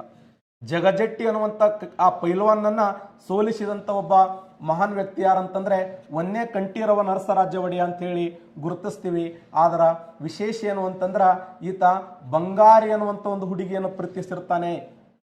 ಬಂಗಾರಿ ಅನ್ನುವಂಥ ಹುಡುಗಿ ಕುಸ್ತಿ ಆಟವನ್ನ ಆಡುವಾಗ ಅತ್ಯಂತ ಕಡು ಬಡತನದಲ್ಲಿ ಬೆಂದಂತ ಒಬ್ಬ ಗುರುವಿನ ಮಗಳು. ಆ ಬಂಗಾರಿ ಅನ್ನುವಂಥ ಹುಡುಗಿಯನ್ನ ಪ್ರೀತಿಸಿರ್ತಾ ಆ ಹೆಣ್ಣುಮಗಳು ಹೋಗಿ ಅದು ನದಿಗೆ ಬಟ್ಟೆ ತೊಳಕ್ ಹೋಗಿ ಸತ್ತು ಹೋಗ್ತದೆ. ಅವಳ ಸವಿ ನೆನಪಿಗಾಗಿ ಒಂದೇ ಕಂಠೀರವ ನರಸರಾಜ ಒಡೆಯ ಏನ್ ಮಾಡಿದ ಅಂದ್ರ ಬಂಗಾರ ದೊಡ್ಡೆ ಕಾಲುವೆ ಇಂಪಾರ್ಟೆಂಟ್ ನೋಡಿ. ಈ ಬಂಗಾರ ದೊಡ್ಡೆ ಕಾಲುವೆ ಅನ್ನುವಂತ ಒಂದು ಕುಡಿಯುವ ನೀರಿನ ವ್ಯವಸ್ಥೆಯನ್ನು ಮೈಸೂರಿಗೆ ಕಲ್ಪಿಸಿದಂತ ದೊರೆ ಯಾರಂದ್ರ ಒಂದೇ ಕಂಠೀರವ ನರಸರಾಜ ಒಡೆಯ. ಈ ಬಂಗಾರ ದೊಡ್ಡೆ ಕಾಲುವೆ ಪ್ರೆಸೆಂಟ್ ಮೈಸೂರಿಗೆ ಕುಡಿಯಲು ಅತ್ಯಂತ ಯೋಗ್ಯವಾಗಿರುವಂತ ನೀರನ್ನು ಕೊಡುವಂತ ಒಂದು ಕಾಲುವೆ ಯಾವ ನದಿಗೆ ಅಂತಂದ್ರೆ ಕಾವೇರಿ ನದಿಯಿಂದ ಬಂಗಾರ ದೊಡ್ಡೆ ಕಾಲುವೆ ಎಂಬ ನೀರಾವರಿಯನ್ನು ಕಲ್ಪಿಸಿದವರು ಯಾರಂದ್ರ ಒಂದೇ ಕಂಠೀರವ ನರಸರಾಜ ಒಡೆಯ. ಮತ್ತೆ ಈತನ ಕಾಲದಲ್ಲಿ ಶ್ರೀರಂಗಪಟ್ಟಣದಲ್ಲಿ ಒಂದು ಟಂಕ ಶಾಲೆಯನ್ನು ಪ್ರಾರಂಭ ಮಾಡಿರ್ತಾನೆ.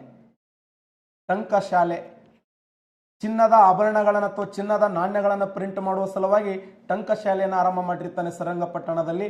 ಅದಕ್ಕೆ ಯಾವ ನಾಣ್ಯಗಳನ್ನು ಚಲಾವಣೆ ಮಾಡಿದ ಅಂತಂದ್ರೆ ಕಂಠೀರವ ನರಸರಾಜ ಅಥವಾ ಕಂಠೀರವ ಪಣ, ಶ್ರೀ ಕಂಠೀರವ ಚಿನ್ನದ ಪಣ ಅಂತ ಹೇಳಿ ಕಾಯಿನ್ಗಳನ್ನು ಪ್ರಿಂಟ್ ಮಾಡಿದಂಥ ವ್ಯಕ್ತಿ ಯಾರಂದ್ರ ಕಂಠೀರವ ನರಸರಾಜ ಒಡೆಯ. ಈತ ಬಹಳ ಫೇಮಸ್ ಆಗಿರುವಂಥ ದೊರೆಯಾಗಿದ್ದ. ಆಮೇಲೆ ಒಂದೇ ಕಂಠೀರವ ನರಸರಾಜ ಒಡೆಯನ ಕಾಲದಲ್ಲಿ ಸಾಕಷ್ಟು ಜನರಿಗೆ ತೆರಿಗೆಯನ್ನ ಸಂಪೂರ್ಣವಾಗಿ ರದ್ದು ಮಾಡುವಂತ ಪ್ರಯತ್ನವನ್ನು ಮಾಡ್ತಾನೆ. ಒಬ್ಬ ಸಮಾಜದ ಪರವಾಗಿ ವಿಚಾರವನ್ನು ಮಾಡಿದಂತ ದೊರೆ ಯಾರಂದ್ರ ಒಂದೇ ಕಂಠೀರವ ನರಸರಾಜ ಒಡೆಯ. ಈತ ನಂತರ ಅಧಿಕಾರಕ್ಕೆ ಬಂದವರು ಯಾರಂದ್ರ ದೊಡ್ಡ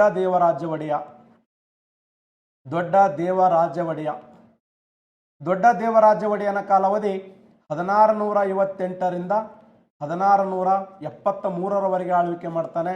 ದೊಡ್ಡ ದೇವರಾಜನ ಕಾಲದಲ್ಲಿ ಕೇಳಿದಂಥ ಪ್ರಶ್ನೆ ಏನು? ಈತನ ಕಾಲಕ್ಕೆ ಇಂಪಾರ್ಟೆಂಟ್ ಆಗಿರುವಂಥ ಪ್ರಶ್ನೆ ಮೈಸೂರಿನ ಚಾಮುಂಡಿ ಬೆಟ್ಟಕ್ಕೆ 1000 ಮೆಟ್ಟಲುಗಳನ್ನು ಹಾಕಿ ಮಾರ್ಗ ಮಧ್ಯದಲ್ಲಿ ನಂದಿ ವಿಗ್ರಹವನ್ನು ಸ್ಥಾಪನೆ ಮಾಡಿದವರು ಯಾರಂದ್ರ ಅದು ದೊಡ್ಡ ದೇವರಾಜ ಒಡೆಯ. ಅದು ಎಷ್ಟುನೂರನೇ ಮೆಟ್ಟಲು ಅಂತಂದ್ರೆ 700ನೇ ಮೆಟ್ಟಲು. ಮೈಸೂರಿನ ಚಾಮುಂಡಿ ಬೆಟ್ಟಕ್ಕೆ 1000 ಮೆಟ್ಟಲುಗಳನ್ನು ಹಾಕ್ತಾನೆ.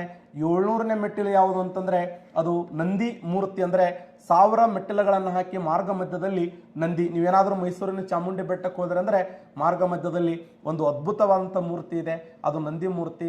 ಅದನ್ನು ನಿರ್ಮಾಣ ಮಾಡಿದವರು ಯಾರಂದ್ರ ದೊಡ್ಡ ದೇವರಾಜ ಒಡೆಯ. ಮೈಸೂರಿನ ಚಾಮುಂಡಿ ಬೆಟ್ಟದಲ್ಲಿ ಚಾಮುಂಡೇಶ್ವರಿ ದೇವಾಲಯವನ್ನು ಕಟ್ಟಿಸಿದವರು ರಾಜ ಒಡೆಯರಾದರೆ ಅದಕ್ಕೆ 1000 ಮೆಟ್ಟಲುಗಳನ್ನು ಹಾಕಿ ಮಾರ್ಗ ಮಧ್ಯದಲ್ಲಿ ನಂದಿ ವಿಗ್ರಹವನ್ನು ಸ್ಥಾಪನೆ ಮಾಡಿದವರು ದೊಡ್ಡ ದೇವರಾಜ ಒಡೆಯ. ಇನ್ನು ಇವರ ಕಾಲಕ್ಕೆ ಪ್ಲಾಂಕನ್ ಅನ್ನುವಂಥ ವ್ಯಕ್ತಿ, ಫ್ರಾನ್ಸ್ ಪ್ರವಾಸಿಗನಾಗಿರುವಂಥ ಪ್ಲಾಂಕನ್ ಅನ್ನುವಂಥ ವ್ಯಕ್ತಿ ಭೇಟಿ ಕೊಡ್ತಾನೆ. ದೊಡ್ಡ ದೇವರಾಜ ಒಡೆಯನ ಕಾಲದಲ್ಲಿ ಈ ಚಿಕ್ಕ ದೇವರಾಜ ಒಡೆಯನಿಗೆ ಸಾಕಷ್ಟು ಟ್ರೈನಿಂಗ್ ಕೊಟ್ಟು ತರಬೇತಿಯನ್ನು ಕೊಟ್ಟು ಒಬ್ಬ ಶ್ರೇಷ್ಠ ರಾಜನಾಗಿ ಹೊರಹೊಮ್ಮಿಸುವಂಥ ಪ್ರಯತ್ನವನ್ನು ಮಾಡ್ತಾನೆ. ಈ ಮನೆತನದ ಡಬಲ್ ಸ್ಟಾರ್ ಯಾರಂದ್ರ ಚಿಕ್ಕ ದೇವರಾಜ ಒಡೆಯ.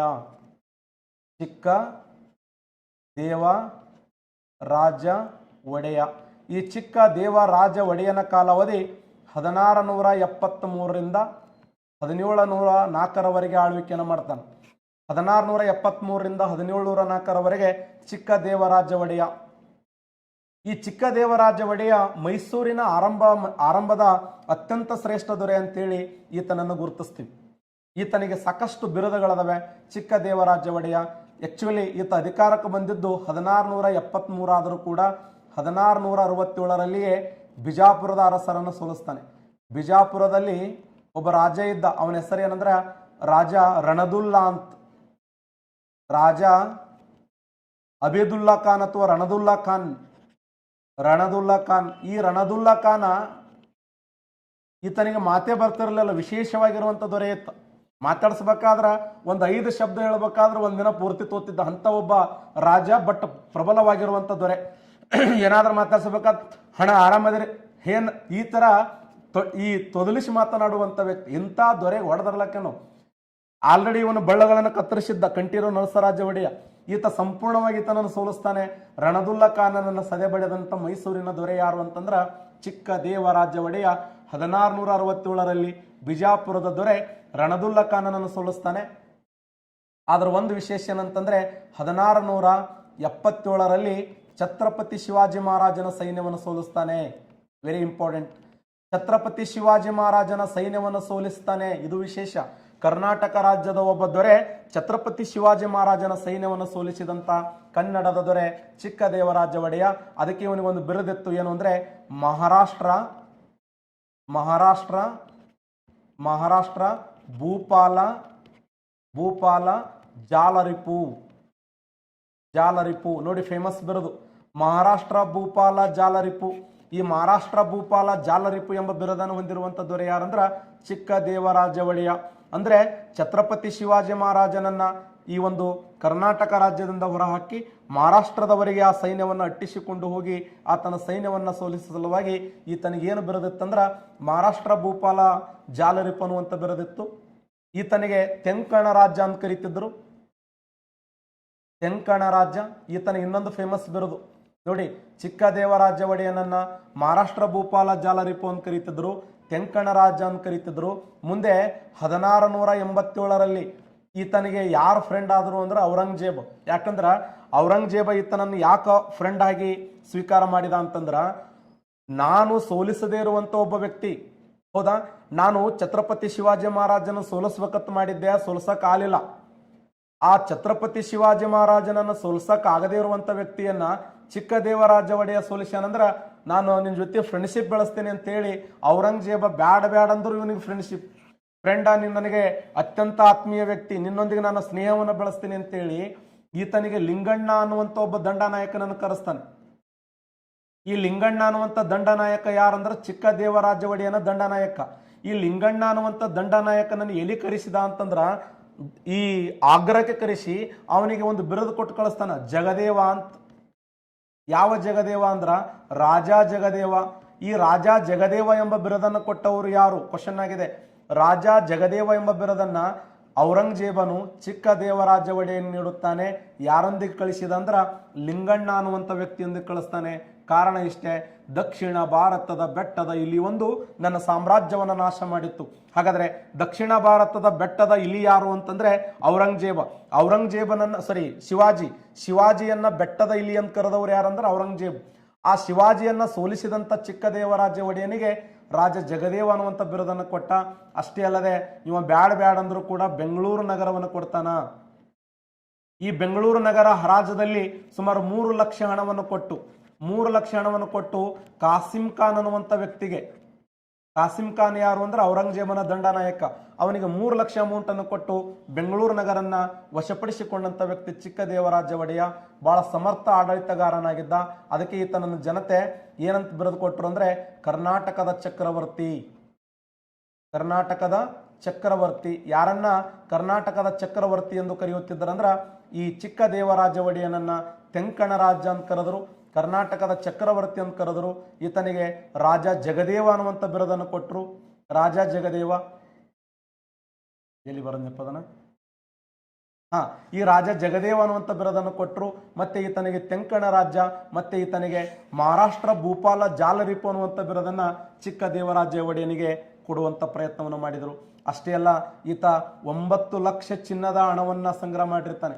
9 ಲಕ್ಷ ಹಣವನ್ನ, ಚಿನ್ನದ ಈ ಪೊಣವನ್ನು ಸಂಗ್ರಹ ಮಾಡಿದ್ದರಿಂದ ಈತನಿಗೆ ಇನ್ನೊಂದು ಬಿರುದಿತ್ತು, ನವಕೋಟಿ ನಾರಾಯಣ ಅಂತ. ನೋಡಿ ಇಂಪಾರ್ಟೆಂಟ್, ಯಾರನ್ನ ನವಕೋಟಿ ನಾರಾಯಣ ಎಂದು ಕರೆಯುತ್ತಿದ್ದರಂತ ಕ್ವಶನ್ ಆಗಿದೆ. ಯಾರನ್ನ ನವಕೋಟಿ ನಾರಾಯಣ ಎಂದು ಕರೆಯುತ್ತಿದ್ದರಂದ್ರ ಚಿಕ್ಕ ದೇವರಾಜ ಒಡೆಯನನ್ನ. ನವಕೋಟಿ ನಾರಾಯಣ ಫೇಮಸ್. ಯಾರನ್ನ ನವಕೋಟಿ ನಾರಾಯಣ ಎಂದು ಕರೆಯುತ್ತಿದ್ರಂದ್ರ ಚಿಕ್ಕ ದೇವರಾಜ ಒಡೆಯನನ್ನ ನವಕೋಟಿ ನಾರಾಯಣ ಅಂತ ಹೇಳಿ ಕರೀತಿದ್ರು. ಯಾಕೆ? 9 ಕೋಟಿ ಚಿನ್ನದ ಪುಣವನ್ನ ಸಂಗ್ರಹ ಮಾಡಿದ್ದ. ಅದಕ್ಕೆ ಈತನಿಗೆ ನವಕೋಟಿ ನಾರಾಯಣ ಅನ್ನುವಂಥ ಬಿರುದನ್ನು ಹೊಂದಿದ್ದ. ಇನ್ನ ವಿಶೇಷ ಏನು ಅಂತಂದ್ರ, ಎಷ್ಟು ಈತ ಸಮರ್ಥ ಆಡಳಿತಗಾರನಾಗಿದ್ನೋ, ಹೋರಾಟಗಾರ ಆಗಿದ್ನೋ, ಅಷ್ಟೇ ಫೇಮಸ್ ಆಗಿರುವಂತ ಆಳ್ವಿಕೆಯನ್ನು ಮಾಡ್ತಾನೆ. ಈತ 12 ಇಲಾಖೆಗಳನ್ನು ಪ್ರಾರಂಭ ಮಾಡ್ತಾನೆ. 12 ಇಲಾಖೆಗಳನ್ನ ಬಾರಾಬಲೂತಿ ಅಂತ ಕರೀತಾರೆ. ಬಾರಾಬಲೂತಿ 12 ಇಲಾಖೆಗಳನ್ನು ಪ್ರಾರಂಭ ಮಾಡಿದ ಕೀರ್ತಿ ಈತನಿಗೆ ಸಲ್ಲುತ್ತದೆ. 1. ಇನ್ನ 18 ಕಚೇರಿಗಳನ್ನು ಓಪನ್ ಮಾಡ್ತಾನೆ. 18 ಕಚೇರಿಗಳನ್ನ, ಇದು ಕ್ವಶನ್ ಆಗಿದೆ ನೋಡಿ. 18 ಕಚೇರಿಗಳನ್ನು ಏನಂತ ಕರೀತಾರೆ ಅಂದ್ರೆ ಅಠಾರ ಕಚೇರಿ ಅಂತ ಕರೀತಾರೆ. ಅಠಾರ ಕಚೇರಿ 18 ಕಚೇರಿಗಳನ್ನು ಓಪನ್ ಮಾಡಿ ಸಲುವಾಗಿ ಅದಕ್ಕೆ ಅಠಾರ ಕಚೇರಿ ಅಂತ ಕರೀತಾರೆ. ಅವತ್ತಿನ ಅಠಾರ ಕಚೇರಿ ಪ್ರಸ್ತುತ ಬೆಂಗಳೂರಿನ ಹೈಕೋರ್ಟ್.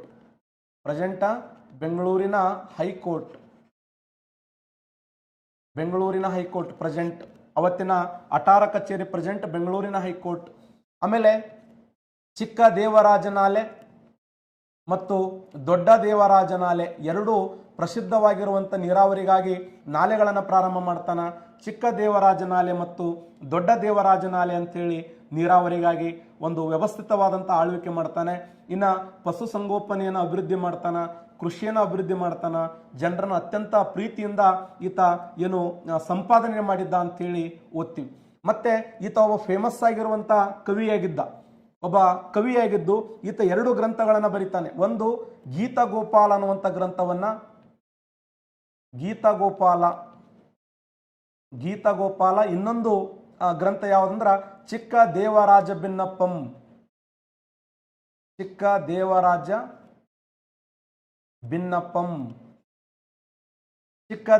ಭಿನ್ನಪ್ಪಂ ಇವು ಎರಡು ಗ್ರಂಥಗಳನ್ನು ಬರೆದವರು ಯಾರಂದ್ರ ಚಿಕ್ಕ ದೇವರಾಜ ಒಡೆಯ.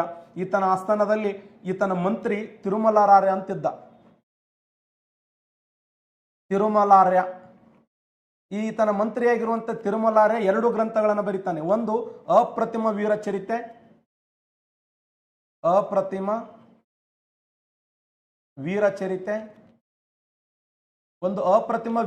ಎಂಬ ಗ್ರಂಥವನ್ನು ಬರೆದರೆ, ಇನ್ನೊಂದು ಚಿಕ್ಕ ದೇವರಾಜ ವಿಜಯ. ಚಿಕ್ಕ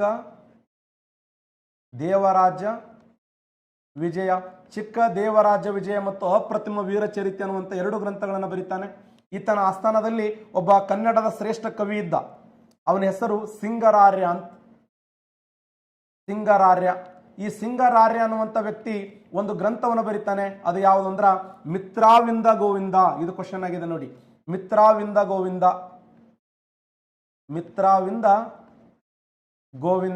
ಈ ಮಿತ್ರಾವಿಂದ ಗೋವಿಂದ ವಿಶೇಷ ಏನು ಅಂತಂದ್ರೆ, ಇದು ಕನ್ನಡದ ಮೊದಲ ಸಾಮಾಜಿಕ ನಾಟಕ ಅಂತ ಕರಿತೀವಿ. ಕನ್ನಡದ ಮೊದಲ ಸಾಮಾಜಿಕ ನಾಟಕ ಅಂದ್ರ ಮಿತ್ರಾವಿಂದ ಗೋವಿಂದ. ಇದನ್ನು ಬರೆದವರು ಸಿಂಗರಾರ್ಯ. ತಿರುಮಲಾರ್ಯನ ಅಪ್ರತಿಮ ವೀರಚರಿತೆ, ಚಿಕ್ಕ ದೇವರಾಜ ವಿಜಯ. ಇನ್ನ ಗೀತಗೋಪಾಲ ಮತ್ತು ಚಿಕ್ಕ ರಾಜ ವಿಜಯ ಭಿನ್ನಪ್ಪಂ ಅನ್ನುವಂಥ ಗ್ರಂಥವನ್ನು ಬರೆದವರು ಚಿಕ್ಕ ದೇವರಾಜ ಒಡೆಯ. ಇನ್ನ ಇವರ ಆಸ್ಥಾನದಲ್ಲಿ ಒಬ್ಬ ಪ್ರಸಿದ್ಧವಾಗಿರುವಂಥ ಹೆಣ್ಣು ಮಗಳಿದ್ದು. ಅವಳ ಹೆಸರು ಸಂಚಿ ಹೊನ್ನಮ್ಮ ಅಂತ. ಈ ಸಂಚಿ ಹೊನ್ನಮ್ಮ ಅನ್ನುವಂಥ ಹೆಣ್ಣು ಮಗಳು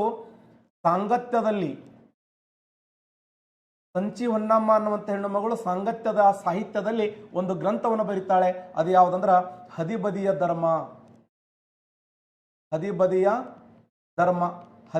ಧರ್ಮ ಅನ್ನುವಂಥ ಗ್ರಂಥವನ್ನು ಬರೆದವರು ಸಂಚಿ ಹೊನ್ನಮ್ಮ.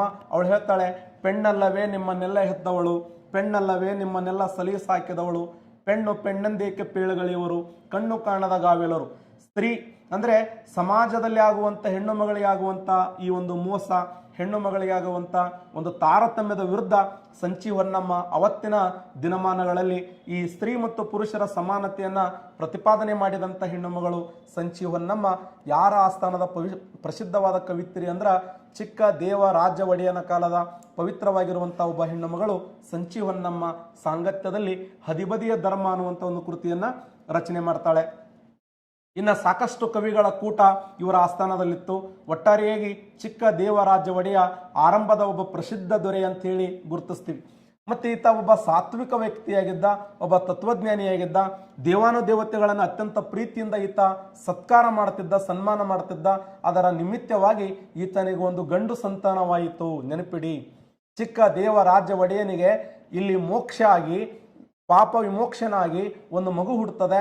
ಆ ಮಗು ಹೆಸರು ಎರಡನೇ ಕಂಠೀರವ ನರಸರಾಜ ಒಡೆಯ.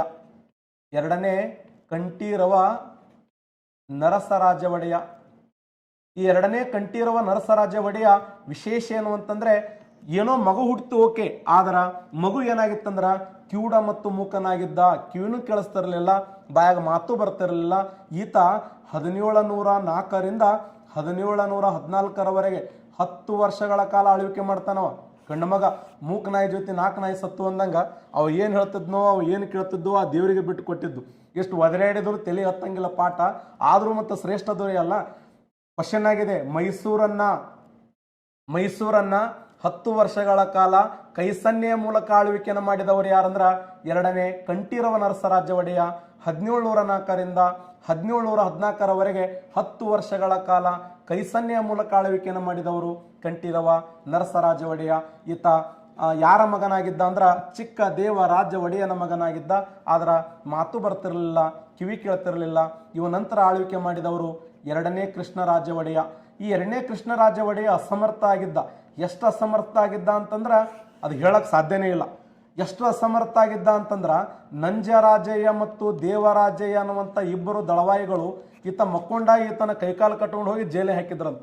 ಜೈಲಿಗೆ ಹಾಕಿದ್ರು. ಜೈಲಿನಿಂದ ಹೊರಗೆ ಬರ್ಲಾಕ ಪ್ರಯತ್ನ ಮಾಡದೇ ಇರುವಂಥ ವ್ಯಕ್ತಿ ಎರಡನೇ ಕೃಷ್ಣರಾಜ ಒಡೆಯ. ಮರೆ ನೀವೇ ಆಳ್ವಿಕೆ ಮಾಡ್ರಿ, ಆರಾಮ್ ಒಳಗಿದ್ರು ಸಾಕಂತ. ಆದ್ರೆ ನಂಜರಾಜಯ್ಯ ಮತ್ತು ದೇವರಾಜಯ್ಯ ದಳವಾಯಿಗಳು ಈತನ ಹೋಗಿ ಜೈಲಿಗೆ ಹಾಕ್ತಾರ. ಆದ್ರೆ ಇವ್ರ ಕಡೆ ದುಡ್ಡು ಇಲ್ಲ, ಇವ್ರ ಕಡೆ ಪೇಮೆಂಟ್ ಕೊಡ್ಬೇಕಂದ್ರೆ ಹಣ ಇಲ್ಲ.